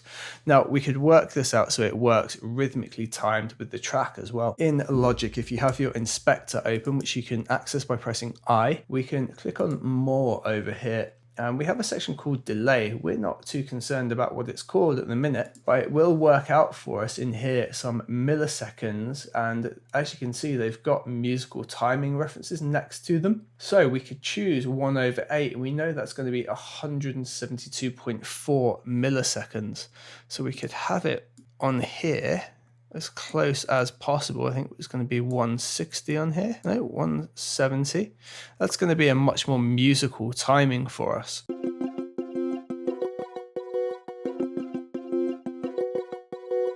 And we can choose how much it's affecting the cutoff. So we could maybe bring the cutoff right up here and have it so this is bringing it really far back. So it's a much more pronounced sound to hear.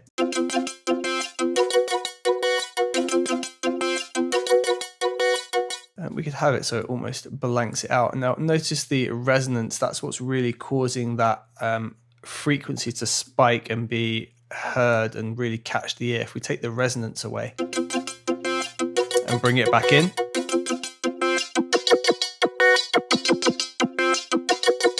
yes, we can hear that pulsing thing happening there.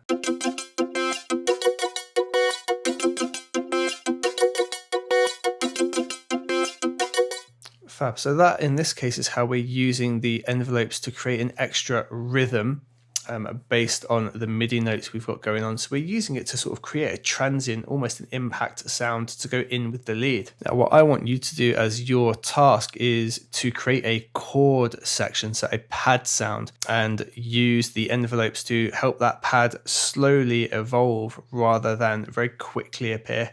So that when the note is triggered, it takes almost the whole note length for the pad to fade in. And we'd do that with a much longer attack. And when the note's released, we'd use a longer delay to have that tail off. So you can load this project up as it is. You can have a look at how I've linked it in here. If you use Command and D, you'll be able to copy this patch and then you can adjust the synth and the MIDI data so that you can create your own chord pattern and then use the settings that we already have set up for the envelopes here to create your longer sweeping envelope to sit in the track.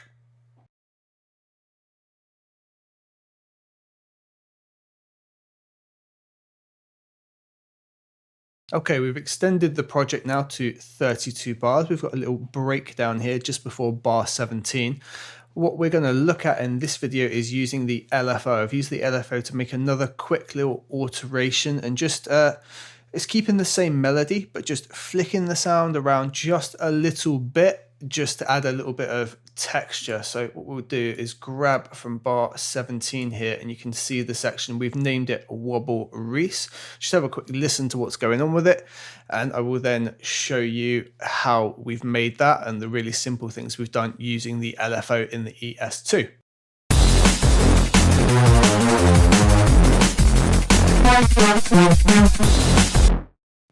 Cool, so that's all it is, that little alternation there, where we keep the same melody, almost the same sound as well, and we're just phasing it in and out. What I would probably do is do some drum editing to go in with it, just to add an extra little bit of flair, and we're going to look into that further into this project. So if we solo the sound, it's this. So we've got that same like higher octave lead coming off from the bass as before. However, in the modulation section here in the ES2, we've grabbed two different things. We've also switched around the filter. So if you haven't watched the filter section here, we've got it working in parallel. We're using a bit of the blend here, and we've got the FM engaged. Now it's been engaged the whole time, but now we've got it in parallel and we're bringing the blend in. It's using some of that sound. I've also taken the low pass down to 24 dBs and then brought it all the way back to here. The other cutoffs at a similar sort of space. In the modulation matrix here, what's really important, the target is cut off 1 and 2. So it's taking both of these, regardless of their location, and then modulating them by the same amount. We've done that using LFO2. So our LFO section is down here on the left, and you'll see that we've got LFO1 here. We've got the sections here. Now, we explain this fully in the EXS24 set of videos. If you really want to have a look at the LFOs and envelope section, I suggest checking out those videos. We're just going to go over here how we've utilized it. Now, LFO2 allows us to sync it to the rate of the track.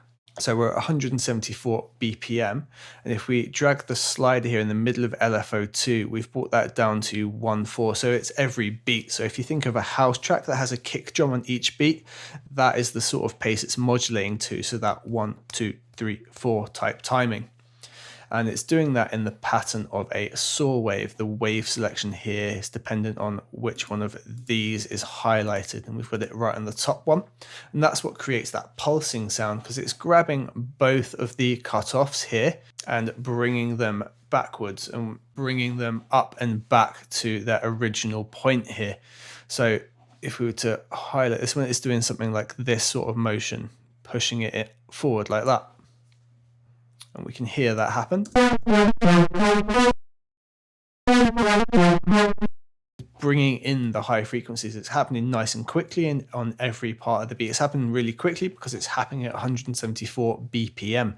It's 1/4, so it's happening on each beat there. And we've used that just to create a little bit of flair to the sound. Now we've changed the sound ever so slightly. It needs mixing and adjusting in level, because there's definitely a level change happening.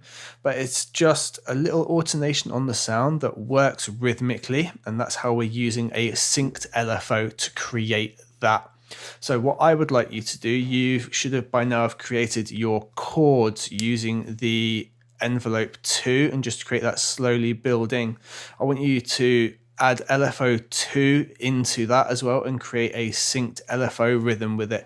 You can use it on the cutoff like I have, but honestly you can link it to any parameter and play around. When it's rhythmical, they tend to work really well no matter what you've linked it to, and you can be really creative with that. So try that out on your track. If you need to see how it's routed, open up this project. It's labeled Wobble Reese, and you'll be able to see the same patch we have in front of us here.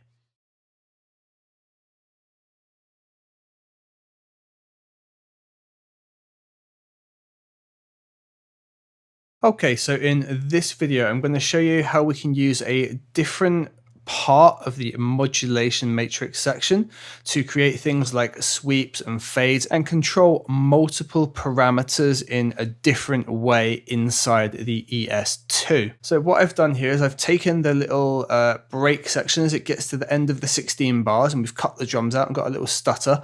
I've just created a simple white noise sweep that cuts off just on that 17 bar drop. We can see that just here. And in the piano roll below, you can see it is just a single note. However, it moves and develops in time. So I've just cut the synths out for the minute just so we can hear what's going on.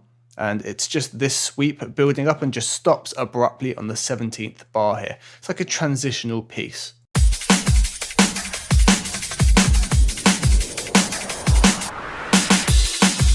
Okay, and we created that by using the ES2 and using the vector mode. So if you go into the routing matrix that's in the middle section here, you'll see right on the right hand side we have router and then we have vector. Now vector lets us play around with things a little bit differently. If you remember a few videos back, I talked about the XY control that's up here in the right hand side, and I said it's sort of separate to everything else.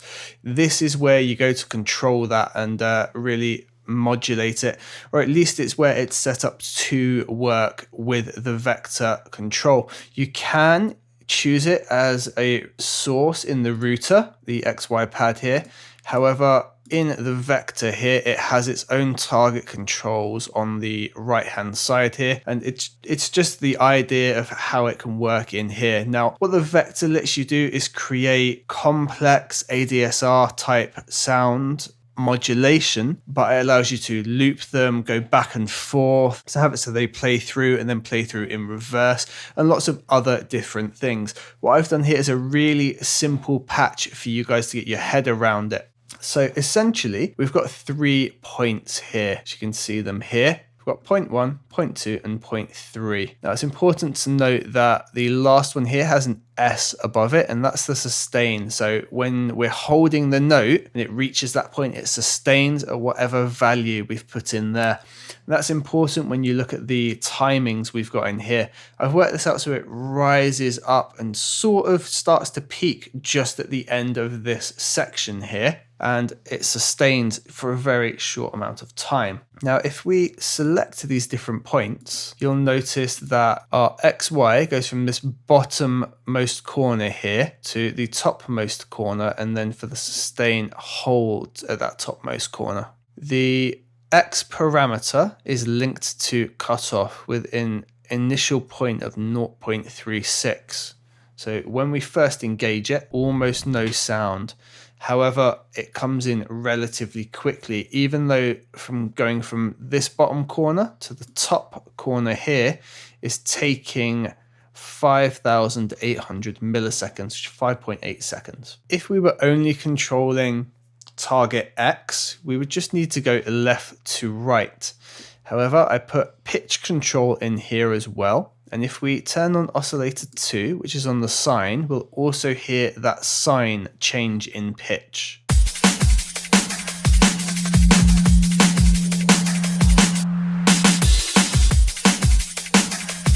So you hear the sine raise up as well. However, the sine then holds at the same pitch once we reach the sustain here. So you might want to then automate it further using here, or work out the precise timings in milliseconds for it to raise up at the correct timing, whatever works out best for you. The other thing you can do is change the vector mode down here from XY to Mix XY. Now Mix XY would also adjust the triangular section here, and we can choose where that would be for each location as well. So let's put it into that area. So if we take the first module here, we've still got the XY down in the far corner. And what we do, we'd leave this mix right here. And then when we select the second part here, which is going to take the 5,800 milliseconds to travel to, we would maybe want to leave it at the same point here. However, for the third point, we could bring it out. So we could have it so it goes purely to oscillator 3, and it's going to fade the sine out. So now when we play it, and we'll just shorten the time down for the sake of the demo here. So you'll hear it rise up nice and quickly, and then the sine will dip out, but the white noise will remain. hopefully that's going to help you get your head around the vector modulation section. What I would like you guys to do is just create the noise sweep, the same as in the track, but over a different duration. Perhaps just make it a little 1-bar snippet using the vector modulation, just so you can really understand how it's working there.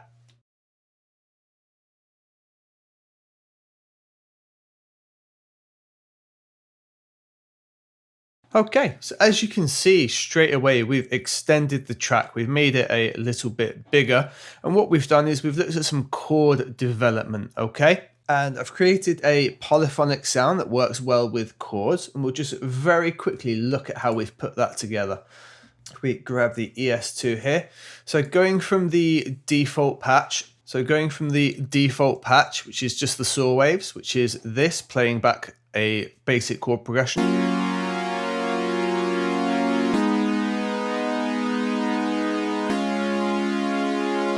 So creating this has been relatively easy. We take oscillator 1 and we push that round to the sine wave and push the FM to around halfway, just ever so slightly less. We take oscillator 2, we need to drop that down to the triangle wave and push it up by an octave.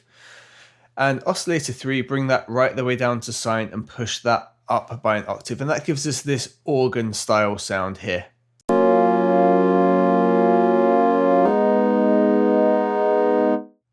We're going to use what we previously learned and save that as a preset. And the most key thing about it is ensuring that we remain on poly up here. So if we go to mono, it'll only trigger a single note. If we go to legato, it will be trying to blend those notes into one another. Ends up in a similar result. Voices is quite important as well. For the chords we've got going, it's absolutely fine. There's no more than 4 notes being triggered at any one time.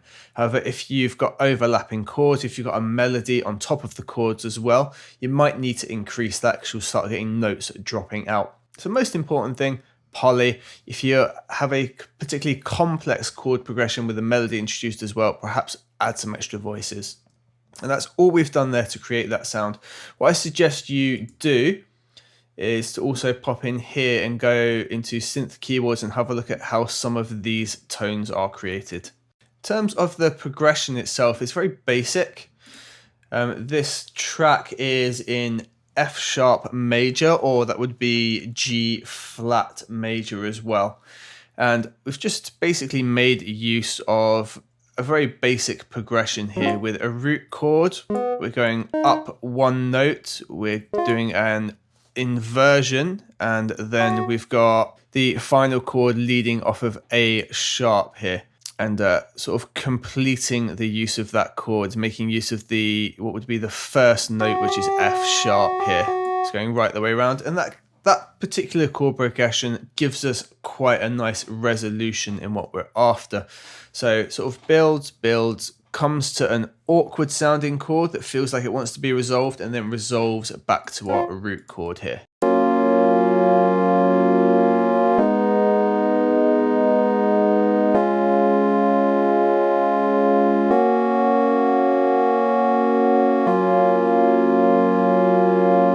Just a thing to note, in this particular track, you may not have done this, but I have used a note that's not part of F sharp, and that's going to be this note just here. And I've done that because it works well with the speed that these notes trigger and how quickly it dips back into, and with the sound we've got working, it just works strictly. It should be here on C2, so it would sound like so. However, I've got away with the off key just for that single note as it slides in. Because of the detuned lead, it just works. If you were to then start layering your chords in with that sort of sound, you may struggle and find that it sounds off key. So you just need to be aware that you've done that. Now, I just wanted to give you a couple of progressive ideas that you could use. So here I've just broken the track down. It goes into a chord and then moves into like a chord breakdown type thing. Then we've got an arpeggiator making use of the same chord progression going back into the track. It's not strictly how you'd lay something out, but it's just there as ideas for ways you can use your chord progressions to build into your tracks.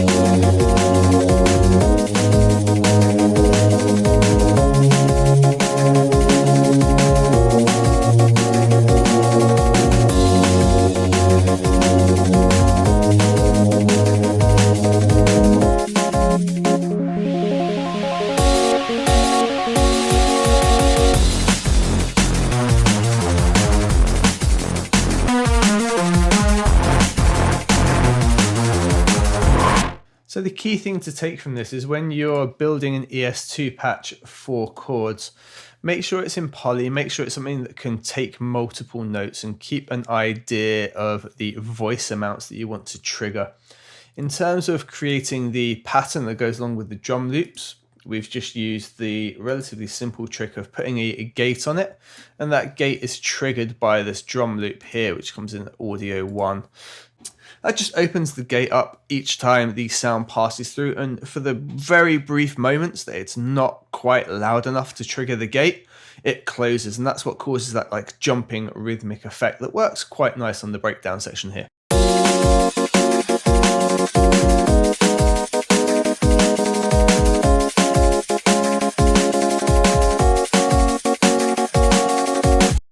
It's a way to make another use of your chords. There's absolutely no reason you couldn't use the arpeggiation that we've done here and build up into a complete chord-based track. So we could maybe take this here and we'd move the automation. And we'd then just have this as our main track.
And there, just by using that chord progression, that breakdown, we could change the tonality of the track completely and just go off in whatever tangent your creativity takes you. At the end of the day, it's whatever you like to create. I am just here to give you the tools and ideas to implement what you want to do.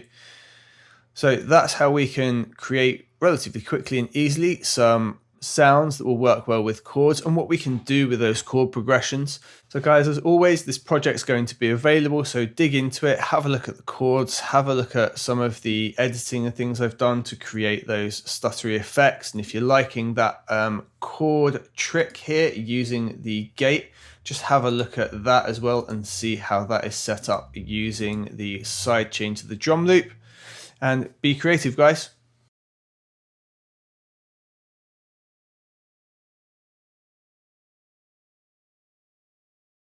Alright guys, so we're going to go back now to our original loop that we were working on, our big drop DnB section, and I'm going to show you some techniques we can use to beef up and edit this drum loop we've got here. So this whole time we've just been working with this one edited drum break, and we're going to continue using the ES2 obviously, and we're going to add to this. So the first thing we'd like to note is in this track, we haven't done any mixing yet, but the kick doesn't particularly come through. You may notice I've put a compressor on some of these, and it's being triggered by the kick drum just to free up a little bit of space. But we're going to use another technique using the ES2 to add to the kick drum, maybe even replace it. And more importantly, we're going to be able to tune it to the rest of the track. And I'm going to show you how we can do that. So if we just solo our break and just have a listen to the low end, try and pick out where the kick is.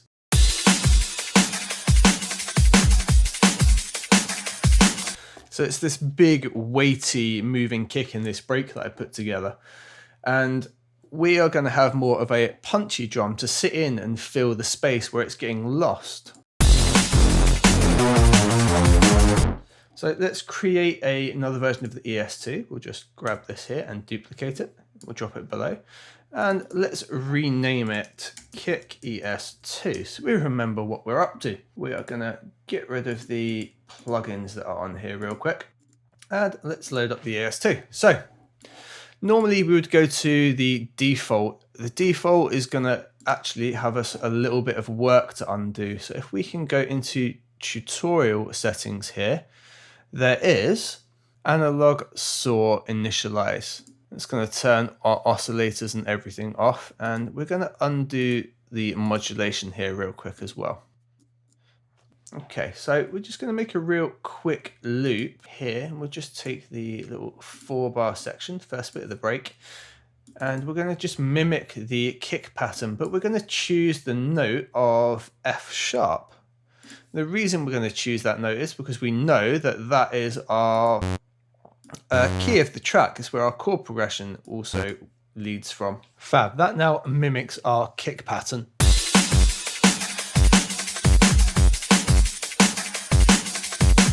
Of course, at the moment, it just sounds like this fuzzy, odd sound. And if we just solo it out, it's because it's just playing back the saw wave here. If we take oscillator 1, we're going to bring that down to a sine, and suddenly we have this.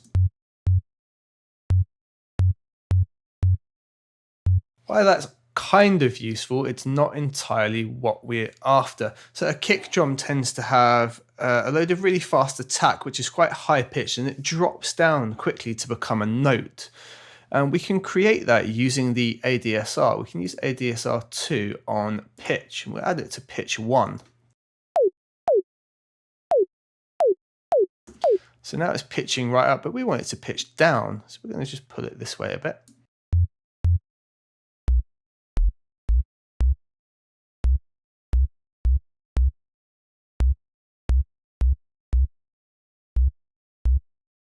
Now it's maybe taking a bit long. Now it's not the attack that's causing that to happen, but we've got quite a long decay here. So we need to shorten that off so it happens a bit quicker.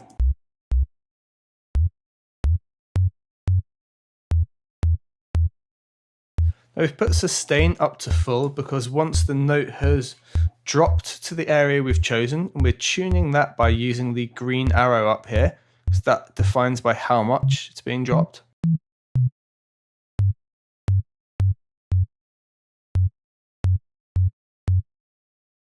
We want it to hold and sustain at that point. The release then, we just need to adjust by ear. Too long and too short cause different issues. Around 500 seems to be helping us out the most here.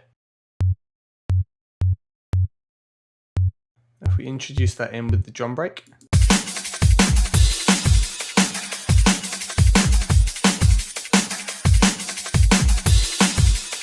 It's adding a lot of extra weight to the drum break at the moment, but it sounds a little bit out of tune.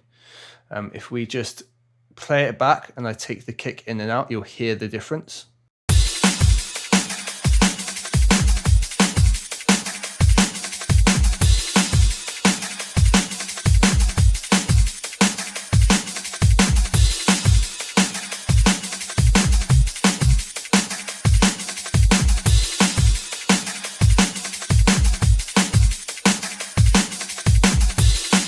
That's adding quite a nice feeling there.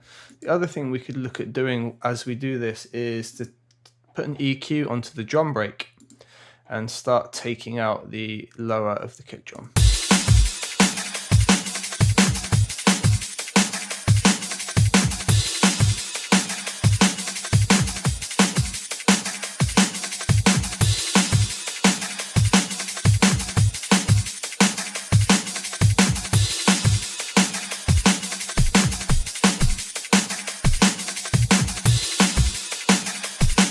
Something else we can try is also boosting the octave of the MIDI note being triggered, which will affect the pitch range that it's being dropped from.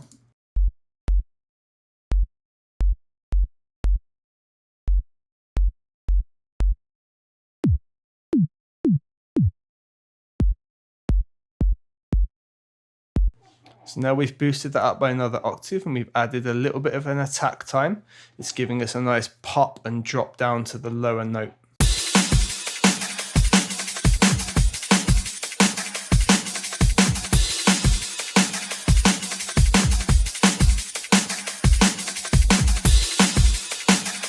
So just use the EQ there to bring in some of the low end back into the break now that we can hear how it's working.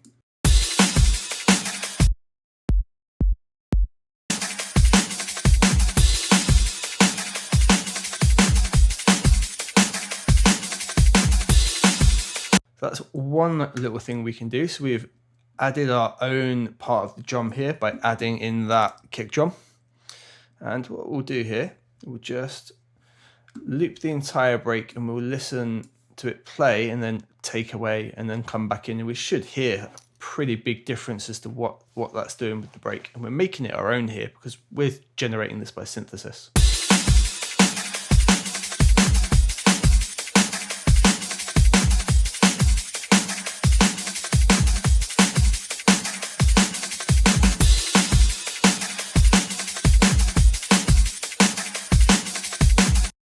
Cool, so that's a nice start. Something else that might be nice to do within the synth is add a little bit of noise into it, which seems counterproductive.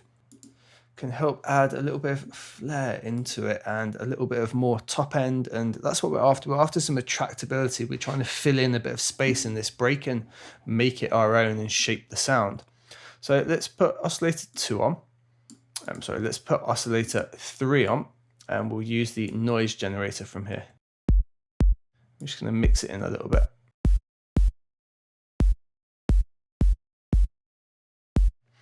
Now we don't really want all of that bursting noise at the top, so we'll make sure the blend is over all the way on this side, and we're going to take some of the top end out.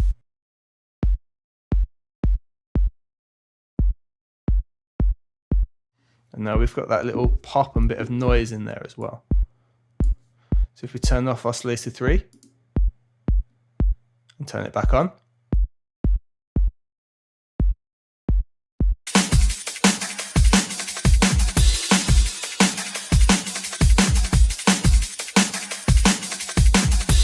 now another thing we can do is create a little white noise burst that can just help shape the snare drum and give it its own little tonality. It's also something you can then affect separately to the drum break we've got going on here. So if we create another channel and our snare here is hitting on every second and third, I think.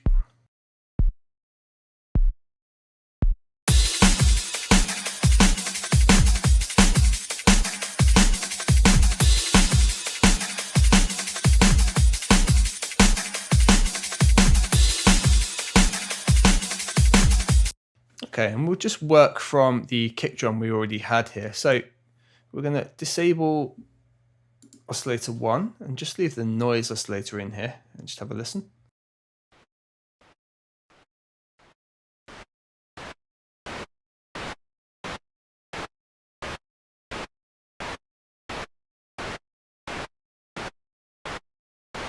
So it's sort of doing what we're after, but here we're going to look at using envelope 3 to shape it so it doesn't attack instantly. We want the true transient of the snare to come through first, which is already there in the break. And we want it to just sweep up after that and just add a little white noise burst into the snare. So we're going to introduce just a little bit of attack. We're going to have no decay and full sustain, and around sort of 89-ish on the release. Let's see how that goes.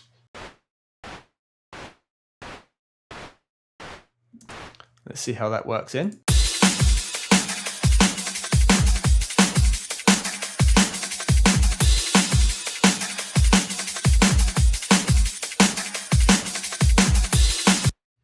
Let's distort it a little bit.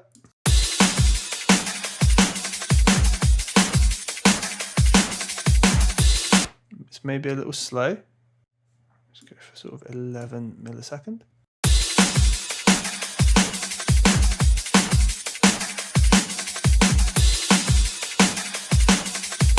And maybe a little bit off on the attack.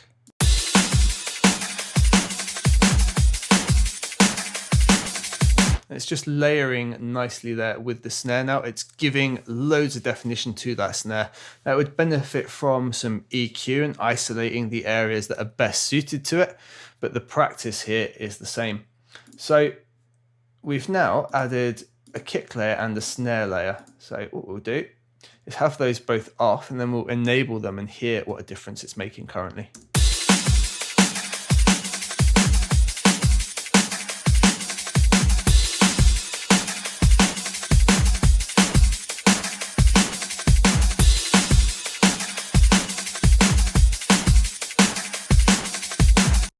Yeah, that's adding some extra areas that we could want into our drum break there. What we'd need to do is spend some more time EQing them and tweaking them and making sure the timing's spot on. As we see here that some of the timings are not perfect, but that is the theory of what we could do in creating the drum breaks, and it's quite often how I come about in creating some of these drum breaks. This one quite probably has synthesized parts of drums and white noise in it already. Certainly sounds as if it would have on the snare, and I may even have used the ES2 to create those. So that's just how you can create a couple of extra parts of drum sounds to add to a break and give it your own feel and your own detail.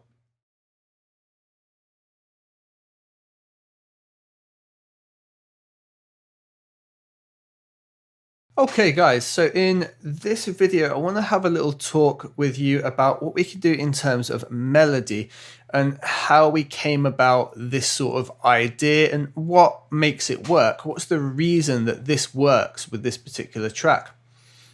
So it's a relatively simple main melody that just runs from this re-space / lead combo we've got here.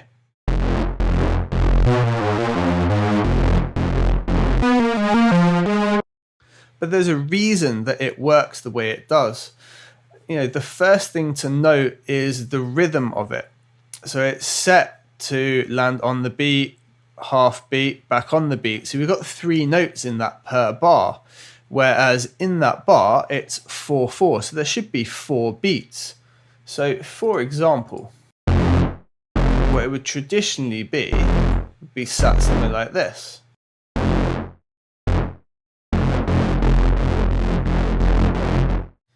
Equally, that could work. The track's in 4/4, that's the natural rhythm of it.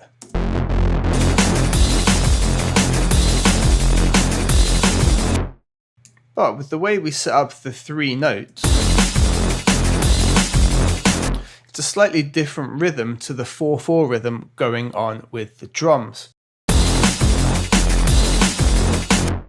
And what that does is allow us to have a little bit of space going between the two. It lets us hear the drums, lets us hear the melody, and adds another rhythm on top. When we then move to the second part, we switch that rhythm and we go into, effectively would be 1/8. So rather than the 4/4 landing on each beat, we've got it doubled, and then we go to the 4/4. So within the space of 2 bars, we switch the rhythm up.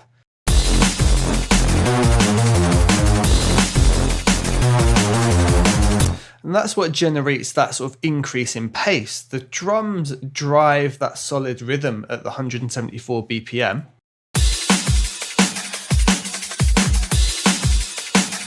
And they've got that consistent snare, which is hitting on every 2 and 4. And then we've got these two other rhythms going on that switch up. Equally, the other thing is we go from this lower octave here up to the higher octave. That instantly adds that sensation of increased speed and energy.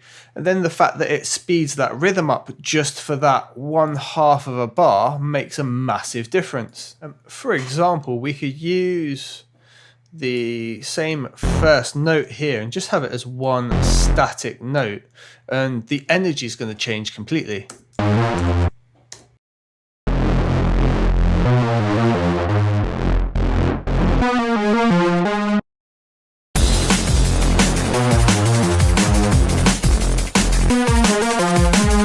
The space between the notes is just as important as the note choice themselves.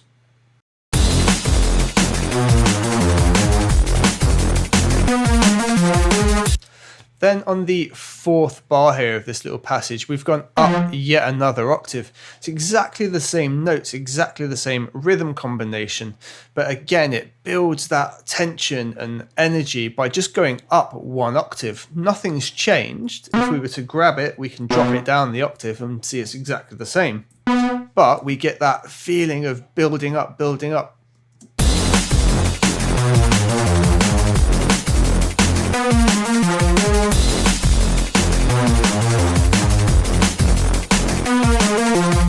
Then on to the next passage here where we've used the change. We've got the singular note, and we've done that just to have that little sweep into, again, the higher octave.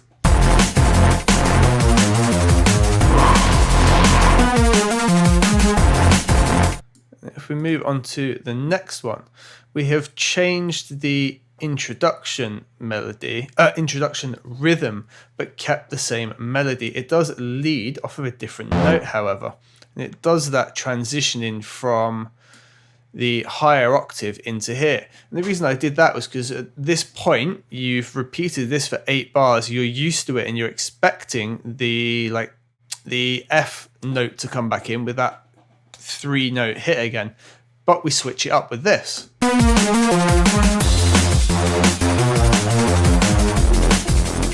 And instantly go back to what's familiar. All of these little things applied together create quite a diverse melody across the whole thing.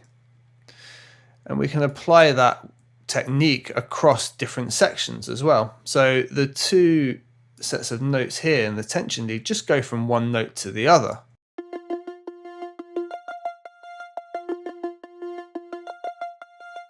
And that's all that's needed to create that feeling of tension, just that little bit of awkwardness going on there that sits in the back of the track and builds up. Some other things that you could try doing would be to match a melody to a drum section. So if we were to, for example, let's take this little section just here, and we'll bring the drums to the top so we can see what's going on. So instead of having the rhythms the way we've currently got them, we could work them out so that they instead sit with the drums. Now here we've got the notes being triggered in rhythm with the transients, and that creates a different feel again.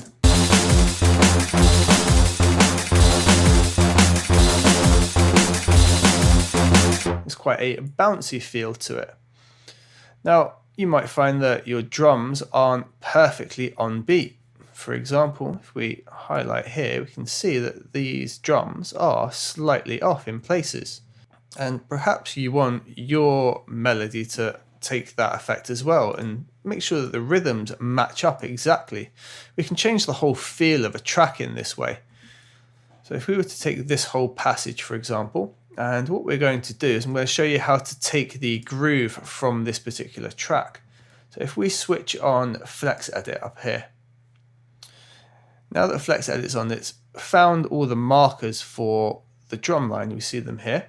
If we go into Quantize, we can do Make Groove Template. And it's going to name a groove template based on that. I'm just going to disable Flex Pitch again. If we choose this particular piece that we just edited to go like this, we now want everything to conform to the same groove as that. If we highlight that particular region, go into quantize again, now we have the coming back break .29. You see how it's moved the notes all over the place, but they should now be in the same rhythm as that drum loop.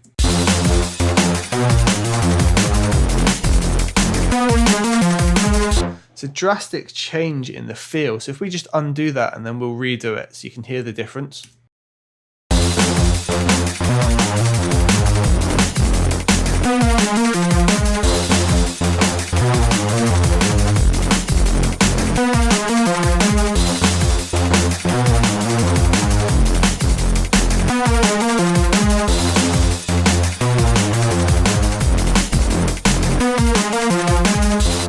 Because of the way the drums are grooving, all of these notes, barring the first lot that trigger late, all trigger early to what they did before. Adds a whole new feel to that melody, changes it quite frankly. And we can do that in a number of different ways as well. We could have that back on the grid as it is here, and we could use, say, the 16 swing D and do it that way instead.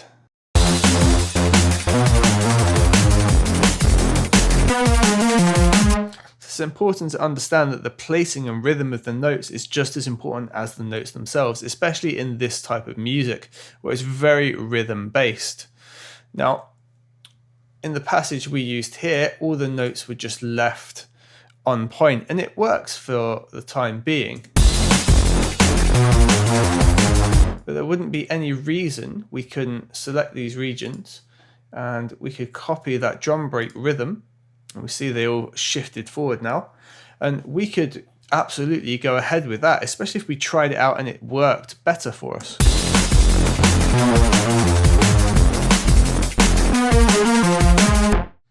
Personally, I quite prefer this particular design, right on point.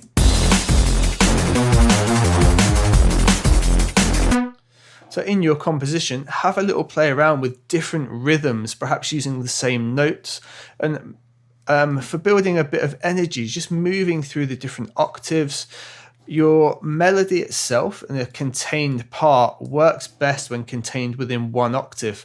It helps if there's not a large jump, but a whole passage, or in this case per bar of the passage, within a different octave can be energizing. So give that a go in your compositions. Now the other half to drum and bass is bass. So we're going to look at the bass sound design here. I'm going to go through the absolute fundamentals of how to build out the most common bass sounds. We'll use Alchemy in Logic. Then we'll go to some more advanced things and make a real shreddy bass sound, like the noisier kind of vibe. And then just to put it in there, using Serum, so from Xfer. And then just to put it in there, X for Serum, we've done a thumping 808 taken from the Serum course, so we can really develop with that as well. So if you want to design your own bass sounds in drum and bass, EDM, house, dubstep, pretty much anything in that area, there's only really 3 things that you need to dial in on a synth, and then everything else is experimentation from there. Let's have a look at those 3 key factors, how you can apply them to basically any synth, and then you can develop your own sounds from that starting point. So regardless of what type of synth you're going to be using, whether it's Massive, FM8, Serum, which are 3 different types of synthesizer. In today's example, we're going to use Alchemy, which can be a subtractive synth, an FM synth, or a wavetable synthesizer. It does the whole gambit. Come on, mon ami. But even if you're using the base level subtractive synthesizer that only provides a couple of waveforms like square, triangle, and saw, well, you're going to be able to do these key factors. I actually make most of my bass sounds, those growling reeses that sit under the soulful DnB that I generally do, I make them in Monarch, which is an emulation of a very old Moog synth.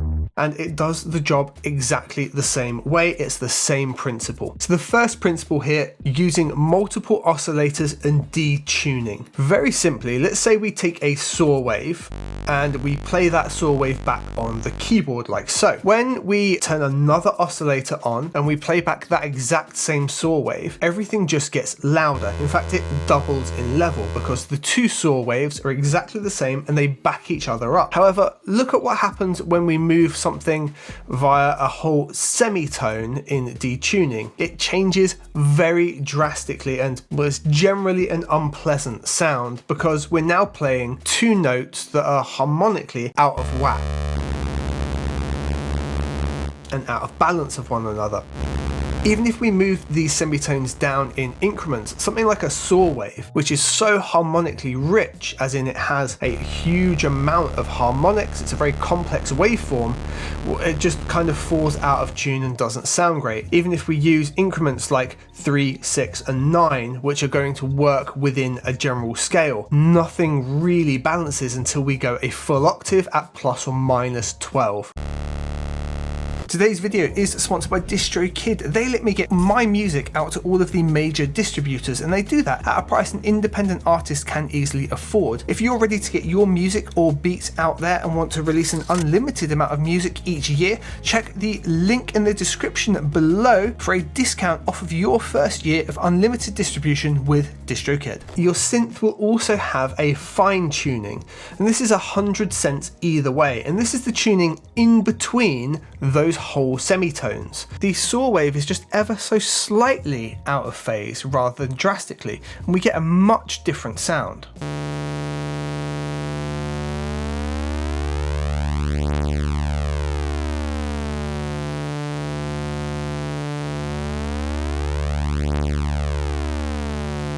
And this is as they pulse in and out of phase, they reinforce and retract from one another. We've got a large range that we can experiment with here. The further we pull it, the more frequent that pulsing gets.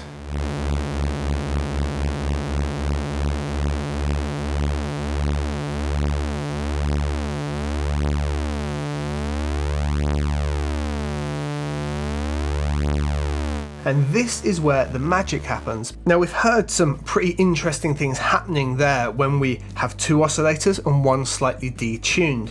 However, everything still sounds very narrow in the middle and mono, right? Well, our second key principle is something that helps with width and overall enveloping of that bass. And this is called unison. What unison does, it will take one oscillator and double it up. So we have our single, we put unison on, and boom, we've suddenly got two oscillators working in that same field. Now, when we detune these two oscillators, we get a very different feel. Things become very stereo instead. So now there are two voices of the same saw. And as you can hear, this gives us a different effect, and this gives us a stereo effect. And this is based on the detune amount here. And this is similar to what we were doing before. If we bring this down, we now have that single layered saw wave because it's two voices. The detune is how much we separate the two.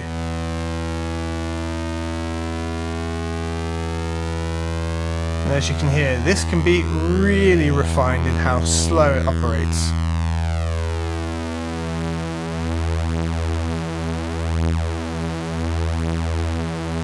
It feels like the same principle. We've got two oscillators, they're both doing the same thing. Now, if we combine principle 1 with principle 2, we can now create this ripping, undulating, phase shifting sound, enveloping the overall listener. So far we've done this using just saw waves, but these two principles laying together, they'll work with the triangle, square, and even your way more complex waveforms as well.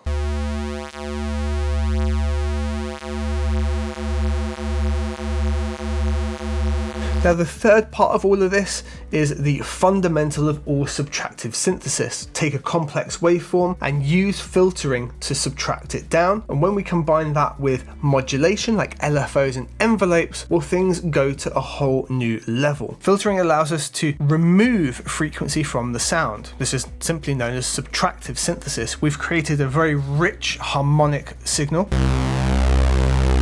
A filter removes some aspect from that. And there are multiple types of filter that let us do various creative things. Here's an example with the most simple of filters, the low pass filter. I'm dialing our cutoff back.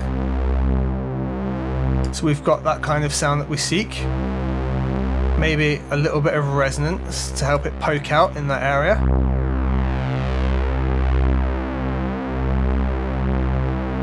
Then here in Alchemy, we can link this cutoff to an LFO, which pretty much any synth created in the last 2 decades will let you do. I'm going to let it sync to 1/4, so that's like a 4 on the floor pattern. And then the amount that we set the depth here is how much that cutoff will move.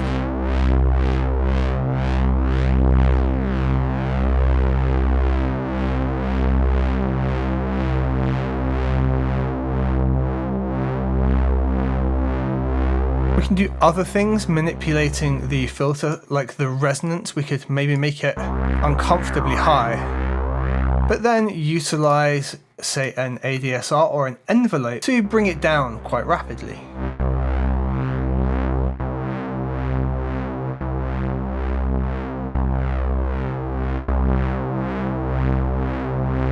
Filters will often allow themselves to be driven with circuit emulation, manipulating the sound further.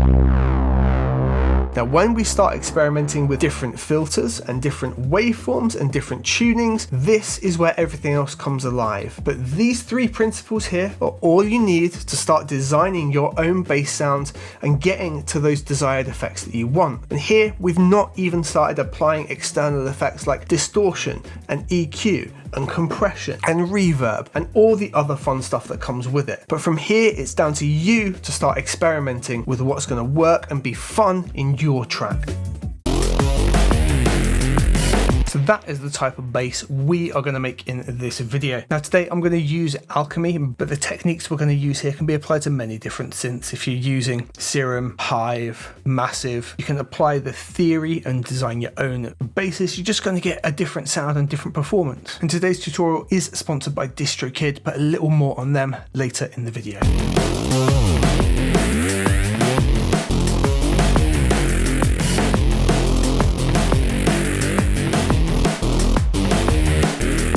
This is the Peace Walker break from Soulful DnB Volume 1, linked below. Effect-wise on this track is basically nothing, just a compressor, and all this compressor is doing is dipping when the kick of the break comes in.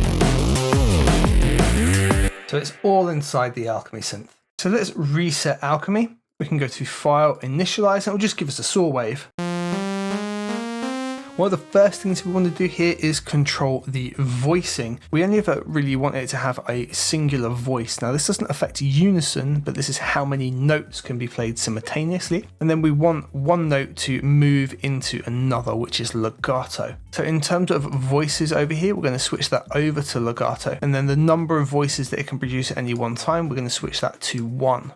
Your particular synth, this will maybe say 1, or it might say mono, which means the same thing essentially. And then we've got a glide time. We can do this in rate or time, depends what you like. Time for milliseconds, we can work it out to be very rhythmic with a track, so it can move in, say, 16ths or 128ths or 100 or 1/64 kind of timing wise. What we can do there is figure out those timings much like you would for attack and release on a compressor, or we can do rate, which is a percentage. Just a little bit of a percentage in here can be kind of nice, but we'll tailor it with the sound. Now fundamentally this is going to be built off of the saw. Here in Alchemy, to access more parameters for my oscillator, I have to go into a separate menu. And in the separate menu here we can now see some extra features, and we've got something in here called sync. We've also got our unison and our detune. Really useful things. I mean, the very first thing we're going to do here is turn our detune up. Now detune starts to apply in Alchemy before it even reaches 2. You can hear it here.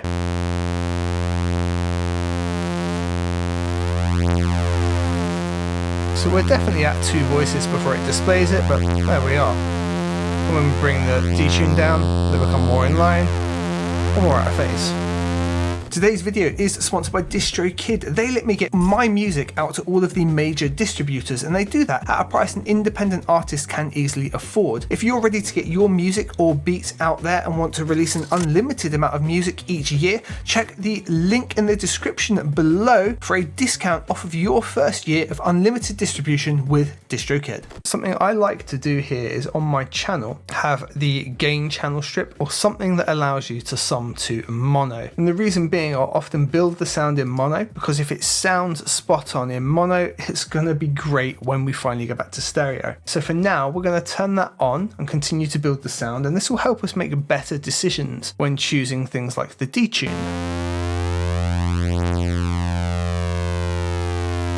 Because we're now summed to mono, we want it to sound great in mono. And then when we turn the mono off, we get that nice width, and we know it also works and is compatible in mono. Now to utilise and get that ripping and tearing, we're going to use the sync amount here.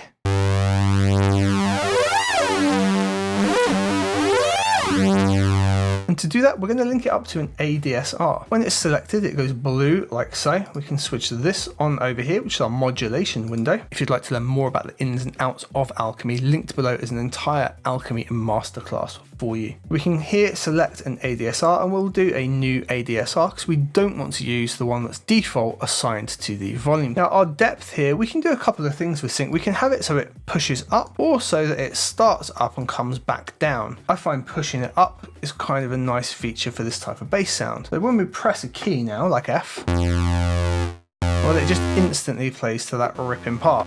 We want this to move up a little bit in time, so we're going to use our attack here. And in Alchemy, you can adjust the curves here, so we can have a nice linear curve up there.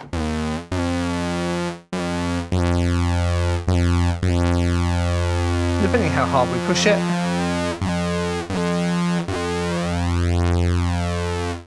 we're going to get a different effect. I want that to be even slower, but I want it to be in sync with the track as well. So we can use this sync feature here, and this will give us intervals within the music. And these are basically our beats over a bar. So we're going to take 1/8 of a bar here to get up to where we want to be. That gives us a nice starting point. It can be a little bit longer over the course of a bar if we want it to be. And considering the tempo of DnB, this can work quite nicely. And you're just going to dial it in here with the depth to where you want it to go. You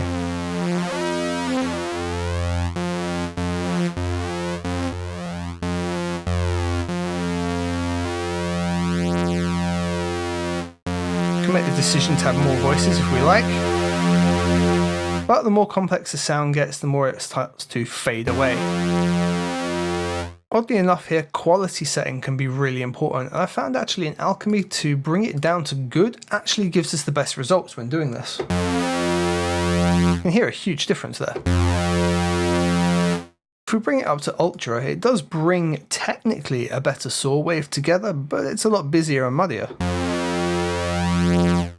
So good actually helps us out a lot here. Now the detune is going to have a much greater effect as well, so we decide where we want that to sit.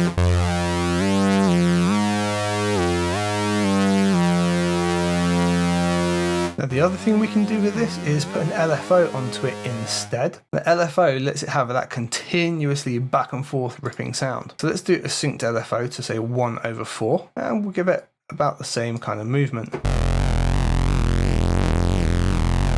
Now it rips in the beat of the music. We can change the sync to make it more aggressive. Or a little slower. 1/4 works quite well here.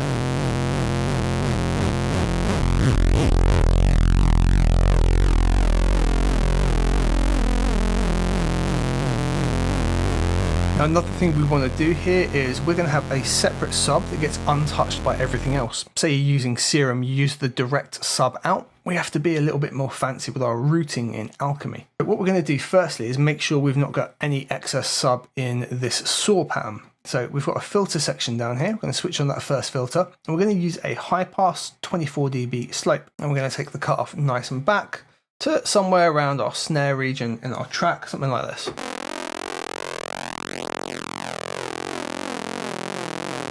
So we've got kind of the body of it, but not all the weight in the bottom. Now we're going to use oscillator B, and we're just going to put ourselves a sine wave in here and go load VA basic and sine. As you can feel, that gives us loads of weight straight away. We're going to do the opposite with here. Even though it's a sine wave, we might distort it a bit later, so we're going to control it with a filter, and we're going to bring this filter right back so we never get anything up into the 500 Hz range. Might want to adjust your volume and bring the sub up a little bit, and you might need to bring your saw down a bit. Work out the balance that's best for you in your synth. Here we want loads of low end. Now the routing that we've got to work out is relatively simple. It involves the effects system here in Alchemy. So we get into effects, we've got main A, B, C and D. We can route different effects chains from different oscillators or different filters. Now to save making all the effects chain again, I've literally just gone and saved it, so I can simply go into File, Preset, Shredder Distortion, looks like that. And we're going to put that on effects channel A. Distortion, the wave shaper, phaser, convolution, reverb, and then the main effects send at the end. For oscillator A, we need that to go into effects channel A. So we can set that to F1 FXA and turn it all the way to FXA. We're now going to have a very different sound.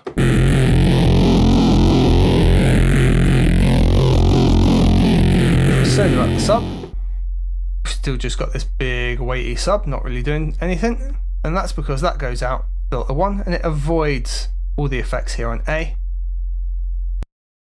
The saw wave gets sent out to FXA.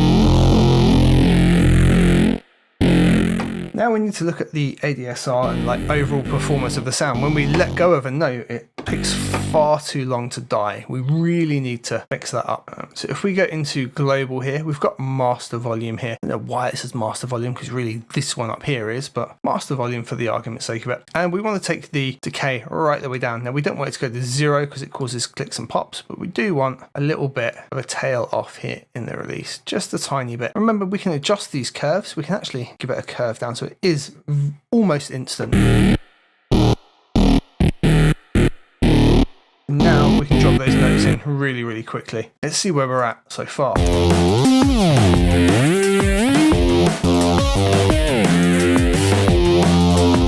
Now for the melody we've got in, we need to drop both of the oscillators via 12 semitones. So we're just going to do that. And that's just generally because shorter keyboards, we can't play the lower melody.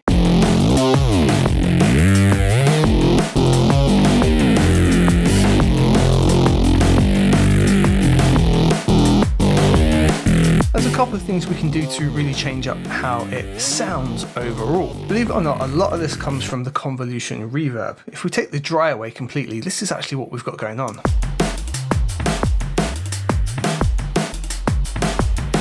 If we bump the wet up, we get a load more washed out sound in the background. We can just literally flip through. We've got a whole bunch of presets in here, or convolution options. And we can get a nice kind of vibe going by dialing it in this way. You can then make use of the cutoff and decide how much of the signal actually gets through. Bear in mind we don't really want any of the low end. And then blend our dry in with it.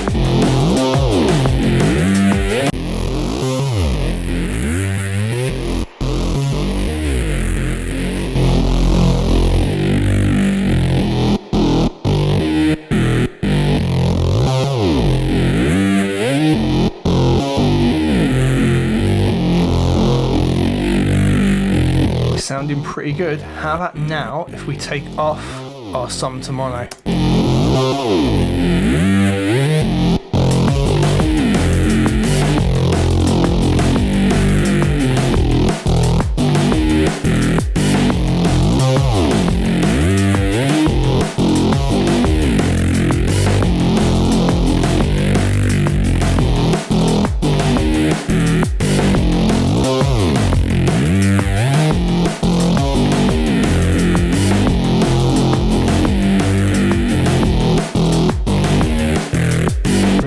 Something I would like to do is in the main section here, I'm going to add the EQ and just tweak that a little bit. I'm going to put the 3-band on here. There's something going on in like the 300 Hertz range, I think. So we'll narrow that down, give that a big boost so I can find it.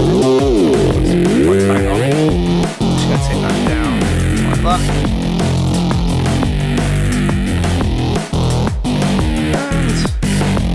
And probably around here, have a little boost there.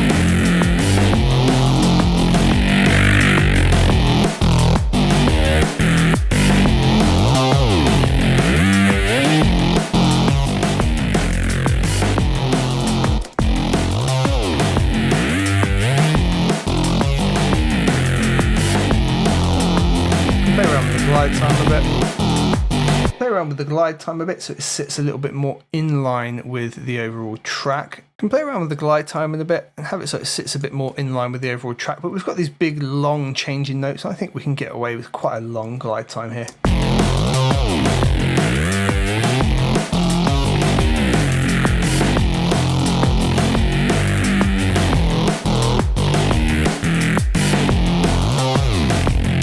Now, one last thing we could maybe do if we wanted to make this a bit more of the kind of like modern wobble bass, or use it for a sudden change up in the track but still have the same tonality, we could use the filter on here. We could again use a 24 dB filter, but instead maybe go for like the rich low pass, pull the cutoff right back.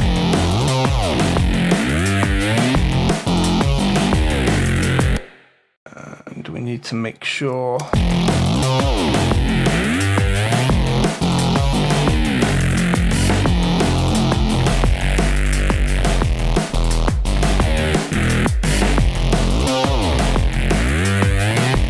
now we need to make sure that everything runs into it still.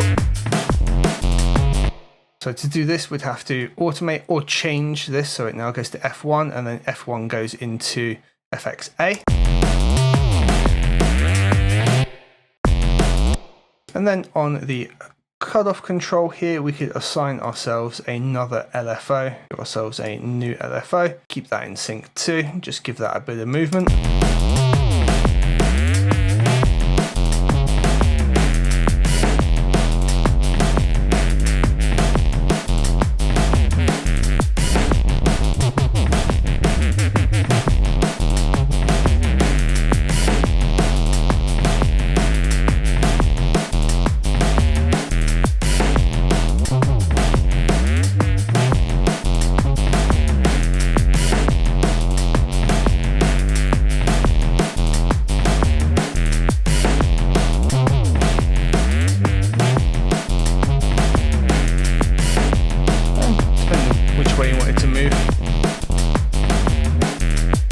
Instead of just having a sine wave, a good way to have it so it always opens up is to use a saw. So we could go in here and we could do the ramp down, for example, but have it so the depth goes backwards, and then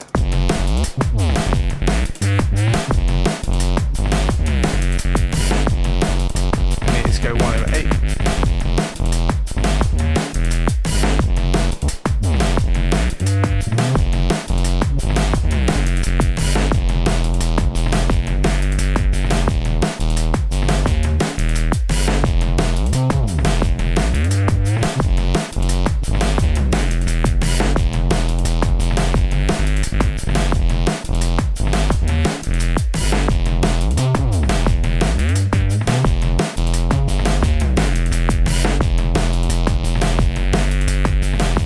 Just adjust the cutoff as you like. Obviously, if you want the whole sound to be affected by the filter, then we need to adjust it so we've got a similar mix as well. You can do F1 to A here, make sure this is going in the same place.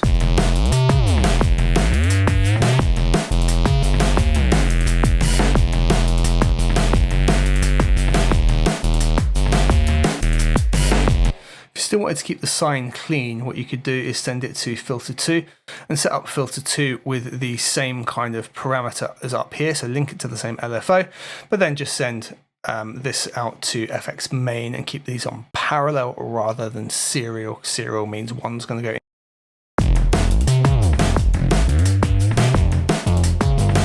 If you wanted to download these two bass presets, I'll be adding them into the Alchemy course, which is available and linked down below. Very much thank you for watching the video. If you'd like to see more Alchemy video, do let me know in the comments and I'll continue to add more. Otherwise, you can check out the ones on screen right now for even more info. Keep it real, I'm independent, I don't need no deal. I'm jaws on the beat, I got flow that kills. Do my thing with a few G's, Lauren Hill. What's up guys and girls, it's Unders, and in this video I'm going to teach you how to make this 808 a pitched up rolling bass sound. It's really simple to make and uses a few techniques from the course. Obviously, if you're watching this as part of the course, you'll be able to download the patch for this project so you can really break it down for yourselves.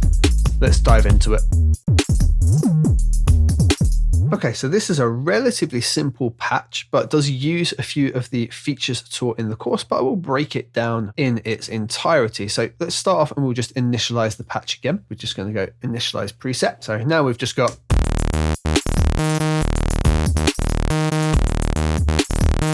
which works, but it hasn't quite got the performance factor we're after. Now, instead of starting with oscillators and things like that, well, the performance is a big part of this. So we need that movement and that swing, and that comes down from the voicing section at the bottom. We're going to switch it onto mono, which is going to take poly away. We're going to put legato on. We're going to do portamento to always.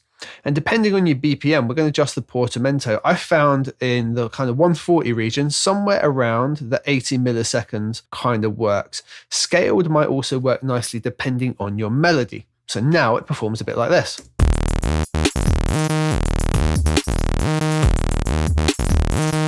So that's got more vibe to it already, right?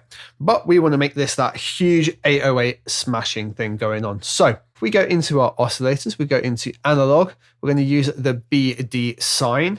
So by default, just a sine wave, but as we push through, it varies up slightly. Simply play this and choose where sounds best for you. I found generally around here.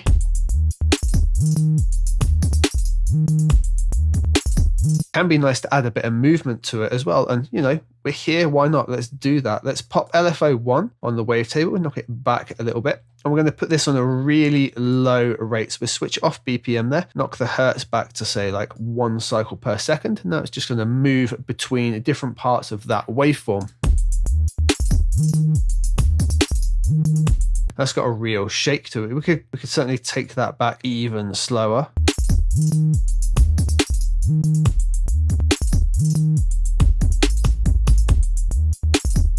That's just going to really slowly move, and it just gives a bit of change over time. Cool little thing that we can do there. So big thing here is the filter. So we need to make sure that the filter switched on and the A is switched on, and it goes to number 1. And we're going to bring the cutoff back just a touch. We've just got a super weighty sound now. We're going to go pretty much max on drive. We're going to give it some fat as well.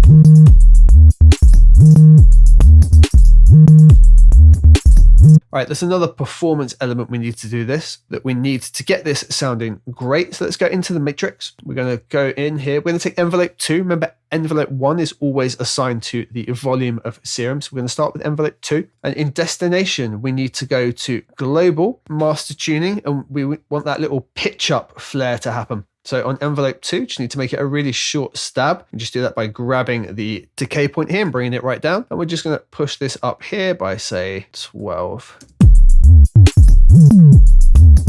That's too long, so we're just going to keep dialing this back.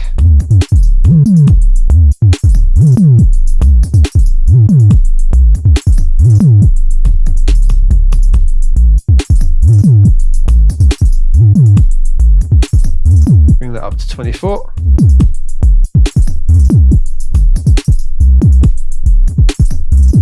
That gives that hard kick input there. All right, so once we've done that, let's jump into effects. And there's a couple of things in effects. Hyperdimension does some great things just by switching it on. Let's open up that filter a bit more.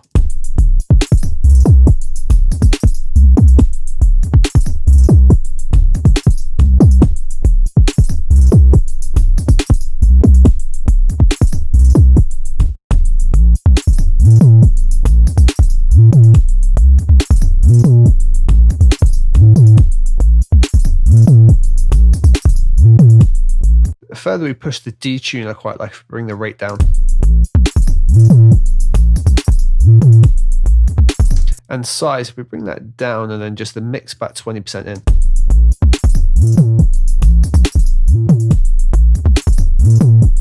Now distortion does the real magic. I found something like the hard clip.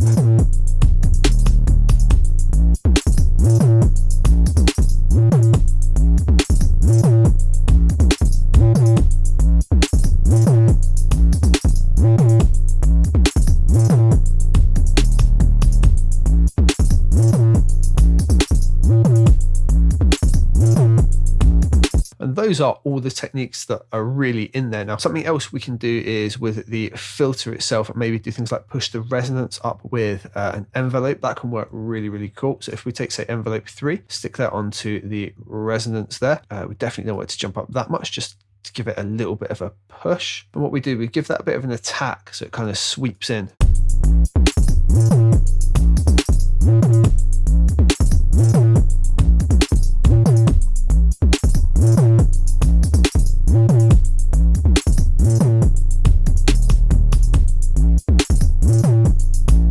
We can do that same envelope feeling on the fat as well and actually push it a little bit harder.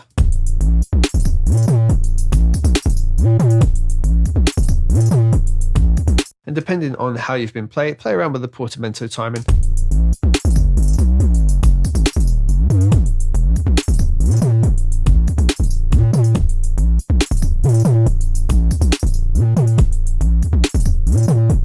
Like I say, on 140, I find sort of 80 milliseconds to be about right.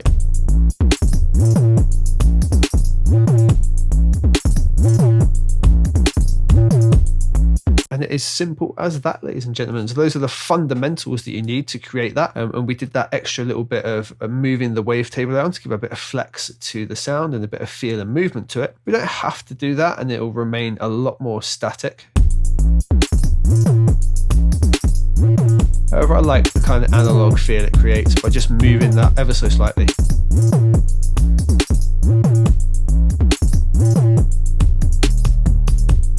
I hope that was helpful for you guys, and I will see you on the next one.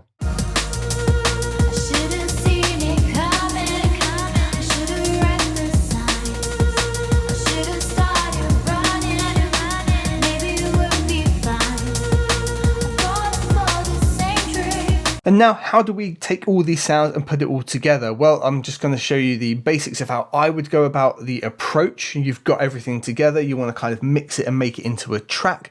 And just to really solidify that afterwards, I've got a complete track breakdown for my track Do Better, which should give you a real insight into how I built all the sounds, how they came together, and how I approached getting it all to be mixed together and sound as good as it does. So what about how we put all those sounds together? Let's have a look at the mixer.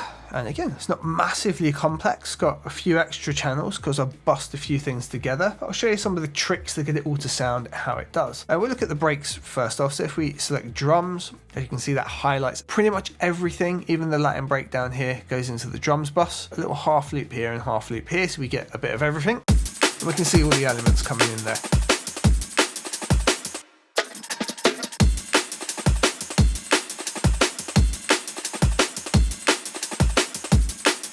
So on the actual drums bus itself, and if you know me, I'll kind of work backwards. I'll put things into a bus, get the bus sounding good, and then tweak anything else that needs adjusting. Real simple. Right, roll off in the extreme low end, 22 Hertz. I don't want anything below there. There was obviously something in there.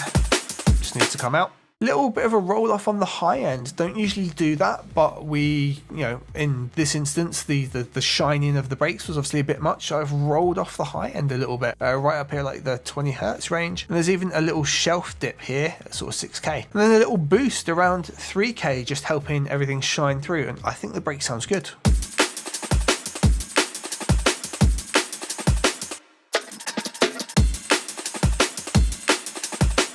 After that, we've actually got this guy here, right? This is doing something a little bit unique. It's compressing and expanding, and it would have been based on, yeah, it's the snare, look.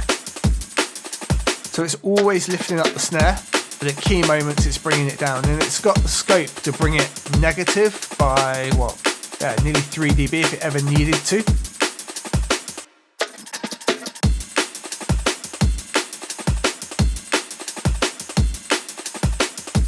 So I'm kind of using it like a dynamic EQ really. I've boosted up that particular area, but I didn't want it always to be high. It needs to pull down at key moments, which is why I've used that. For whatever reason, I've decided to use Pro MB instead of doing it in Pro Q here and just making a dynamic band. That probably just worked best at the time.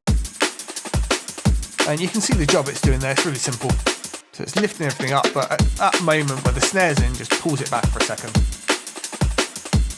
And that would have been a decision because I work on the bosses first and then go backwards. Today's breakdown is brought to you by DistroKid. They're my music distributor. They're the guys that got this track onto all of the major platforms. And they do that at a price an independent artist can easily afford. If you want to get your music out there in the same way, check the description below this video today for a discount off of your first year of unlimited distribution. So if we have a look at the break itself, it's a whole load of different samples and channels. If we drop it all out, we can see for the most part there's not much going on. They're just samples in the quick sampler, but some of them have got things going on. So the snares here, for example, are EQ'd with, you know, loads of the low end rolled out and a bit of this rolled out here, and this one, for whatever reason's got a little boost around here, but for the most part they look the same-ish. Yeah, a bit more narrow on this one where I've got the boost, but yeah, for the most part they are the same. The kicks are what's kind of special.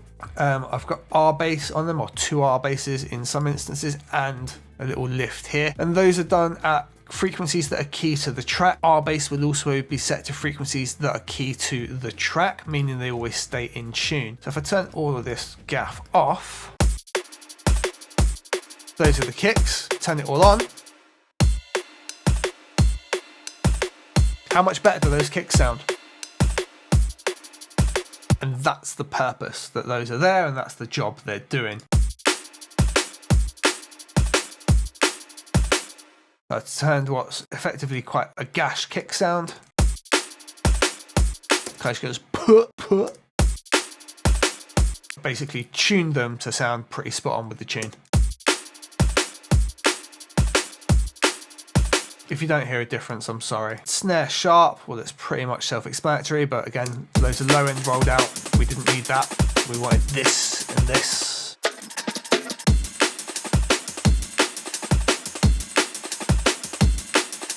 The rides here, let's just loop over them. Again, real simple EQ, quite a lot of lift. Look, what's that going up? 4.5 dB, a good amount of lift right there, and then a roll off. We didn't want that obviously in.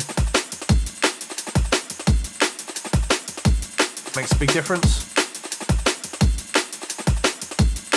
Compressor absolutely slamming as well. But the reason it's absolutely slamming is because it works to lift everything up. 4 dB of gain, auto gain off, even though it's hammering a lot more than that. It sits right in the mix. It might not look right in terms of what it's doing, but I don't care as long as it sounds right. In isolation, yeah, you can hear that compressor going, grabbing those transients, right? Look, it's taking loads out, loads, but it sounds right and sits right in the mix. So I don't care.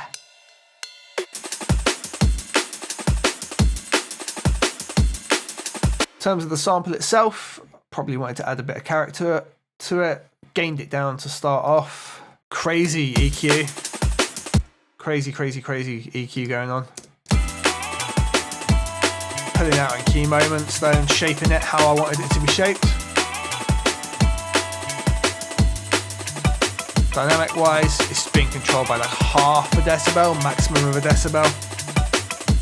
Love this plugin, by the way. I've been using this for years, although it seldom shows up. It's just in moments like this where you just want that really slow, gluey compression on something. It just does the job right every time. Good tool.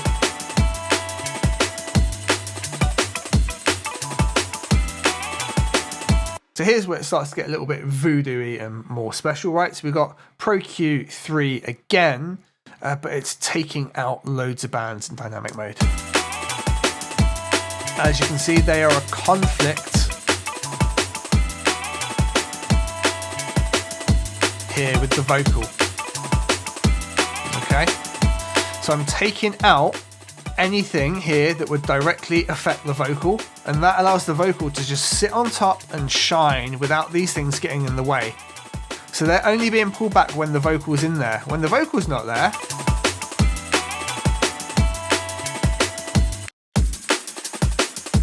there you go. You can see there's no conflict, right?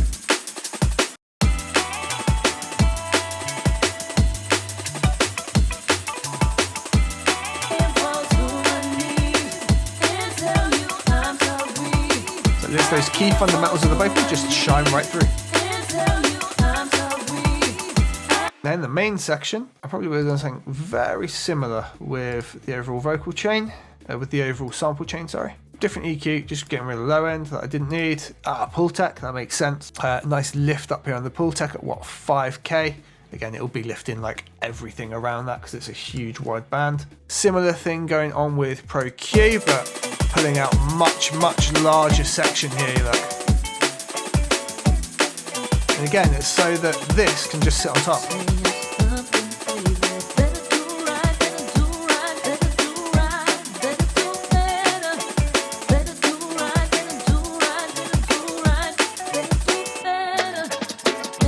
So you can see the vocals controlling that shape and pulling out of the sample when it's in, so the vocals just got all the space it needs to sit there and shine.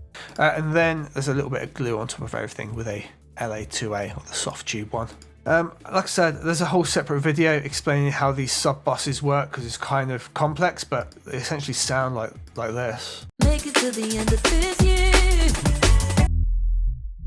Just pure weighty sub, made from the original sample. Live bass, there's a whole massive chain going on here. Amp bass compression, distortion, side chain compression, so the kick knocks it out of the way. Another EQ, just taking out the extreme lows, and then CLA bass is even on there as well, just to give it some extra character and tone. If we take CLA bass off, it does change it a lot.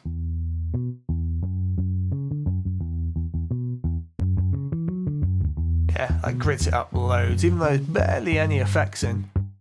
That helps it have its character that it's got. And I think the last important thing to look at is the vocal chain, right? Which, oh my goodness, is only 2 plugins. There is a bus as well with a comp on, but yeah, it's literally the one I always use, CLA vocals, because it just does a sick job, juxtaposed in with this very simple little bump and cut from Pro Q. The main reason Pro Q's on here is to feed those other channels so that they have basically a profile of the vocal without the low end causing any issue, so I can cut away and make sure the vocal always sits in there. But if we just disable them,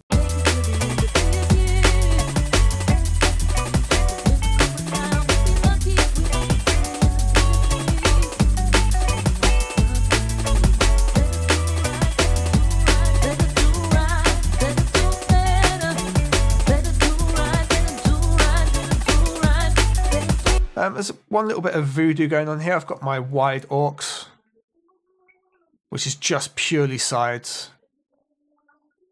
We make it to the end of this week. Gives us loads and loads and loads of space. It's got reverb as well for the vocal. So the vocal's got a lot going on, right? Shit, the rate we're going now, we'd be lucky if we make it to the end of this week.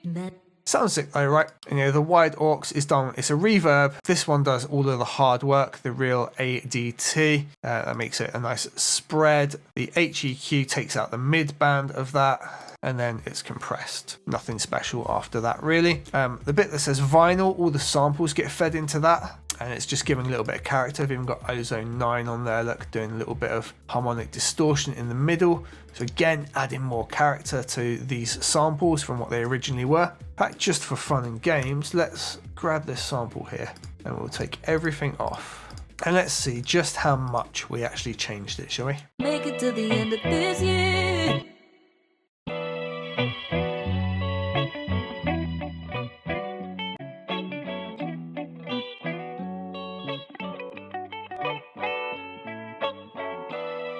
I would say that changed a fair bit. Yeah, it's still the original rhythm, but the whole track's built upon that. Then when you add in the custom bass line as well, and the sub, it's definitely not close to what the original sample was, is it? So we've done lots of work to it, even though it doesn't look like it. And that, ladies and gentlemen, is essentially a full breakdown of the track. I really hope you enjoyed it. If you want to listen to the full track, that will be linked below as always, distributed by DistroKid. Easy treat, in today's video, we are going to break down the Logic session for this track.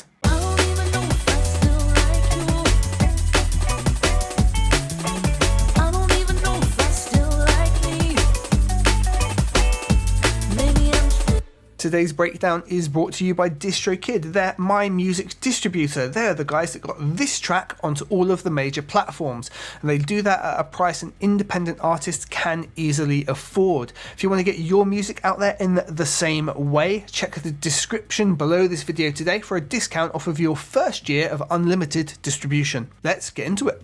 Everything all in is a mere 28 channels, which, you know, is wonderful. But each of those 28 channels does its own job. Now, the most part, the breaks take up what? I think 11 tracks, and then we've got some extra layers with percussion and bits. So if I actually drop this down here, this is just the drum break itself. And what it is a chopped up break and some samples layered in with the I think break, yeah, the Lynn Collins break. So Lynn Collins just sounds like this. You know, hardly processed, chopped up, super raw, but it's just in there to add a little bit of character, and then all the chopped up break comes together like this.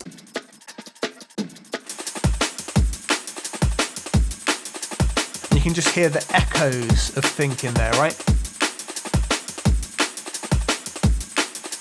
And that's what I really liked about it. Then we've got my signature snare called My Sharp Snare, which I use a lot because it just cuts through every single time. I made it years ago for lessons learned using FM8.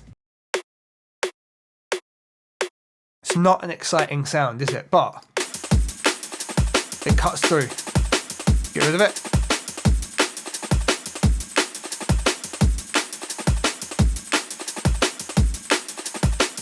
It adds to the break, and that's what's critical about it. And then we've got this little guy here. The most ingenious shaker you could ever imagine. It's literally just like a MIDI loop thrown into quick sampler here, just with a little shaker and a little fade off look. That's literally it. But again, it adds to the vibe.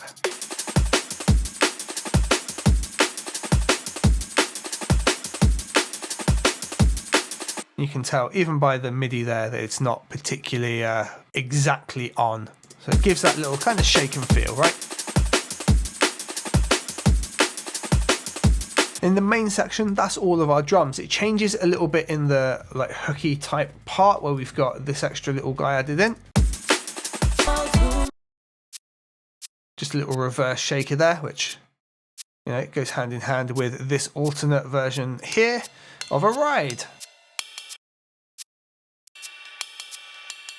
There's two ride patterns that switch up, so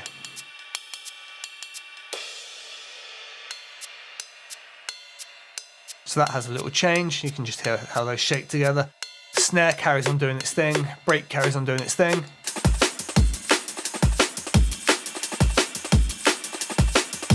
And they switch up when the vocal switches up. Now, for the most part, it's all built upon this sample here called, well, it's just called Soul Chops. I don't remember where it's from. And that gives me the fundamentals of the track in, it's the guitar line, basically. It's chopped up guitar and soul samples.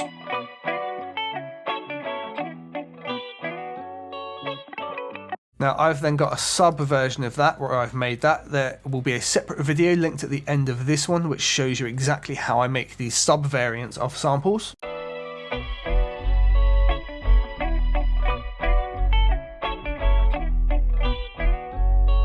So that gives us all that extra weight, right?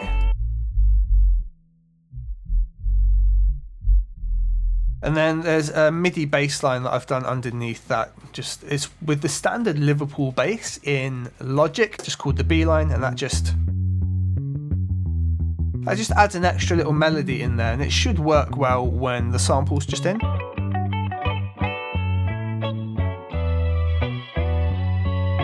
And why do that, you ask? Well, you know, I've kind of relied heavily on laying on top of this sample. I want to have something of my own in there that I've made. I don't just want to chop up samples. The idea of sampling is to get like a fundamental feel and bring that in and be creative with it. And my way of being creative with it in this tune was to write this. It's not, I mean, it is a bass line, but it's actually its kind of own melody line. And, you know, it works with the subline as well. Subline just reinforcing it, and then the soul chops, yeah, they all sit together. And for me, really, the idea is you would hear that and you wouldn't know that it's actually 3 separate parts. It sounds like it should all be one. That's how it was originally, right? That's what I wanted to go for. And the brakes sit on top of it.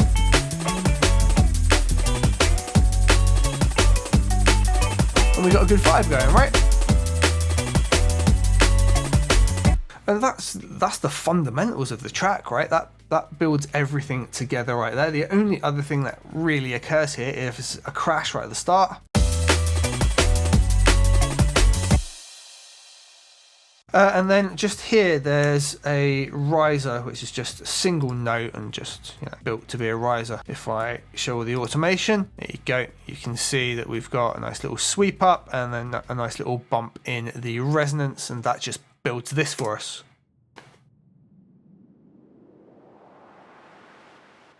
Nothing particularly special, just a little signature sound to go, hey, we're moving into that chorus section now. And automation wise, there's not much else going on. There's a bit in the Liverpool bass lifting it up right at the start. There's some going on the vocals, and the drums has got a whole load of bits going on here at the start. Look.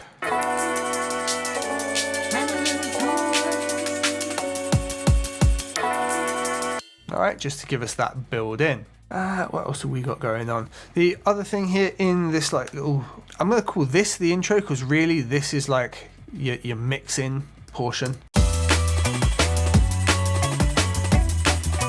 It's just a short version of the main section to mix into, and then really this 16 here is the intro. And we've got some separate drums here, playing around with those rides, giving us a bit of a rhythm, and it builds up and gets more complex as it comes to the start of the track.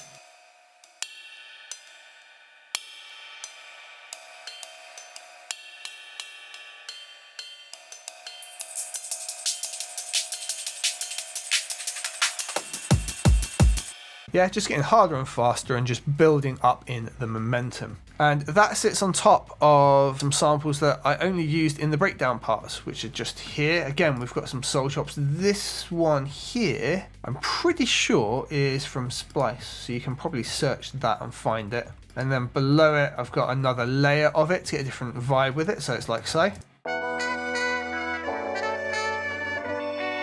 like that. So together it gets this really wide feeling. Threw some Latin percussion underneath it. Just another little shaky loop.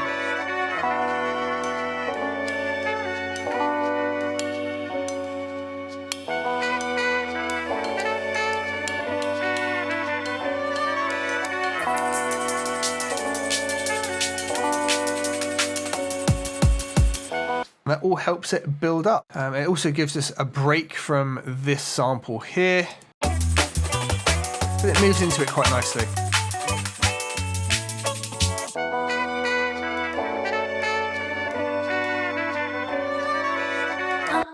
Happy days, right? So it kind of establishes the tune. We've already landed on our main sample. We've heard that right at the start. We've given all that build-up element, and we've given away all of the elements apart from the vocal. And the vocal starts coming in here with some of the introduction. So we've got.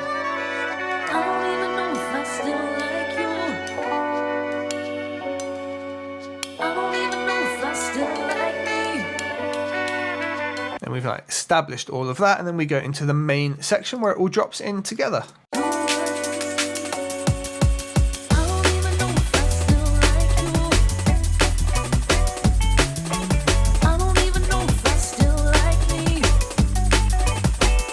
The only other surprise we've now got left to reveal is what's essentially the hook section, and we used our little sweep before to move into that. We've just got a different version of guitar chops here.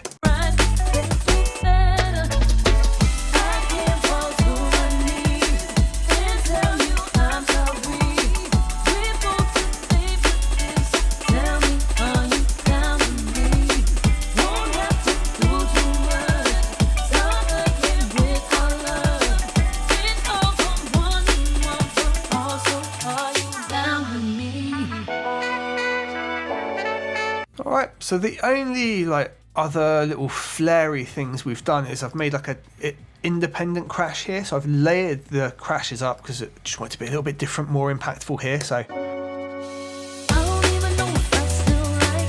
That's ever so slightly different. And there's some things that I did with the drum breaks in a couple of parts, like here. And a bit here where I just went to like the really old school break sound just for a second, just as like a nice little throwback. Also, are you down with me? I don't even know if I still like you. Yeah, just a little throwback to the heritage of it, right? And construction wise, that's basically it for the tune. That puts everything together. It's a nice little poppy liquid DnB tune. I didn't want to overuse things, so you'll see like the little breakdown and Latin perk disappears after that time. It never happens again. And yeah, things are just chopped and moved around in different ways, you know, fading everything out at the end. Snare goes away. Fade the break out, you know. In next week's video, what we'll do, we'll look at some of the mixing techniques I used in this track as well, so don't forget to subscribe for that. And if you really want to learn how I do that sub line by taking samples and building its own sub separate from everything else with it, watch the video that is on screen now, because it is an entire breakdown of exactly how I do that process. Thank you very much for watching. I do look forward to seeing you in that video. Take care. Thank you very much for getting through the entire course. I really hope it was useful for you. Thank you very much for being a subscriber to the channel. Thank you very much for liking the video, and I look forward to seeing you in future videos too. Take care.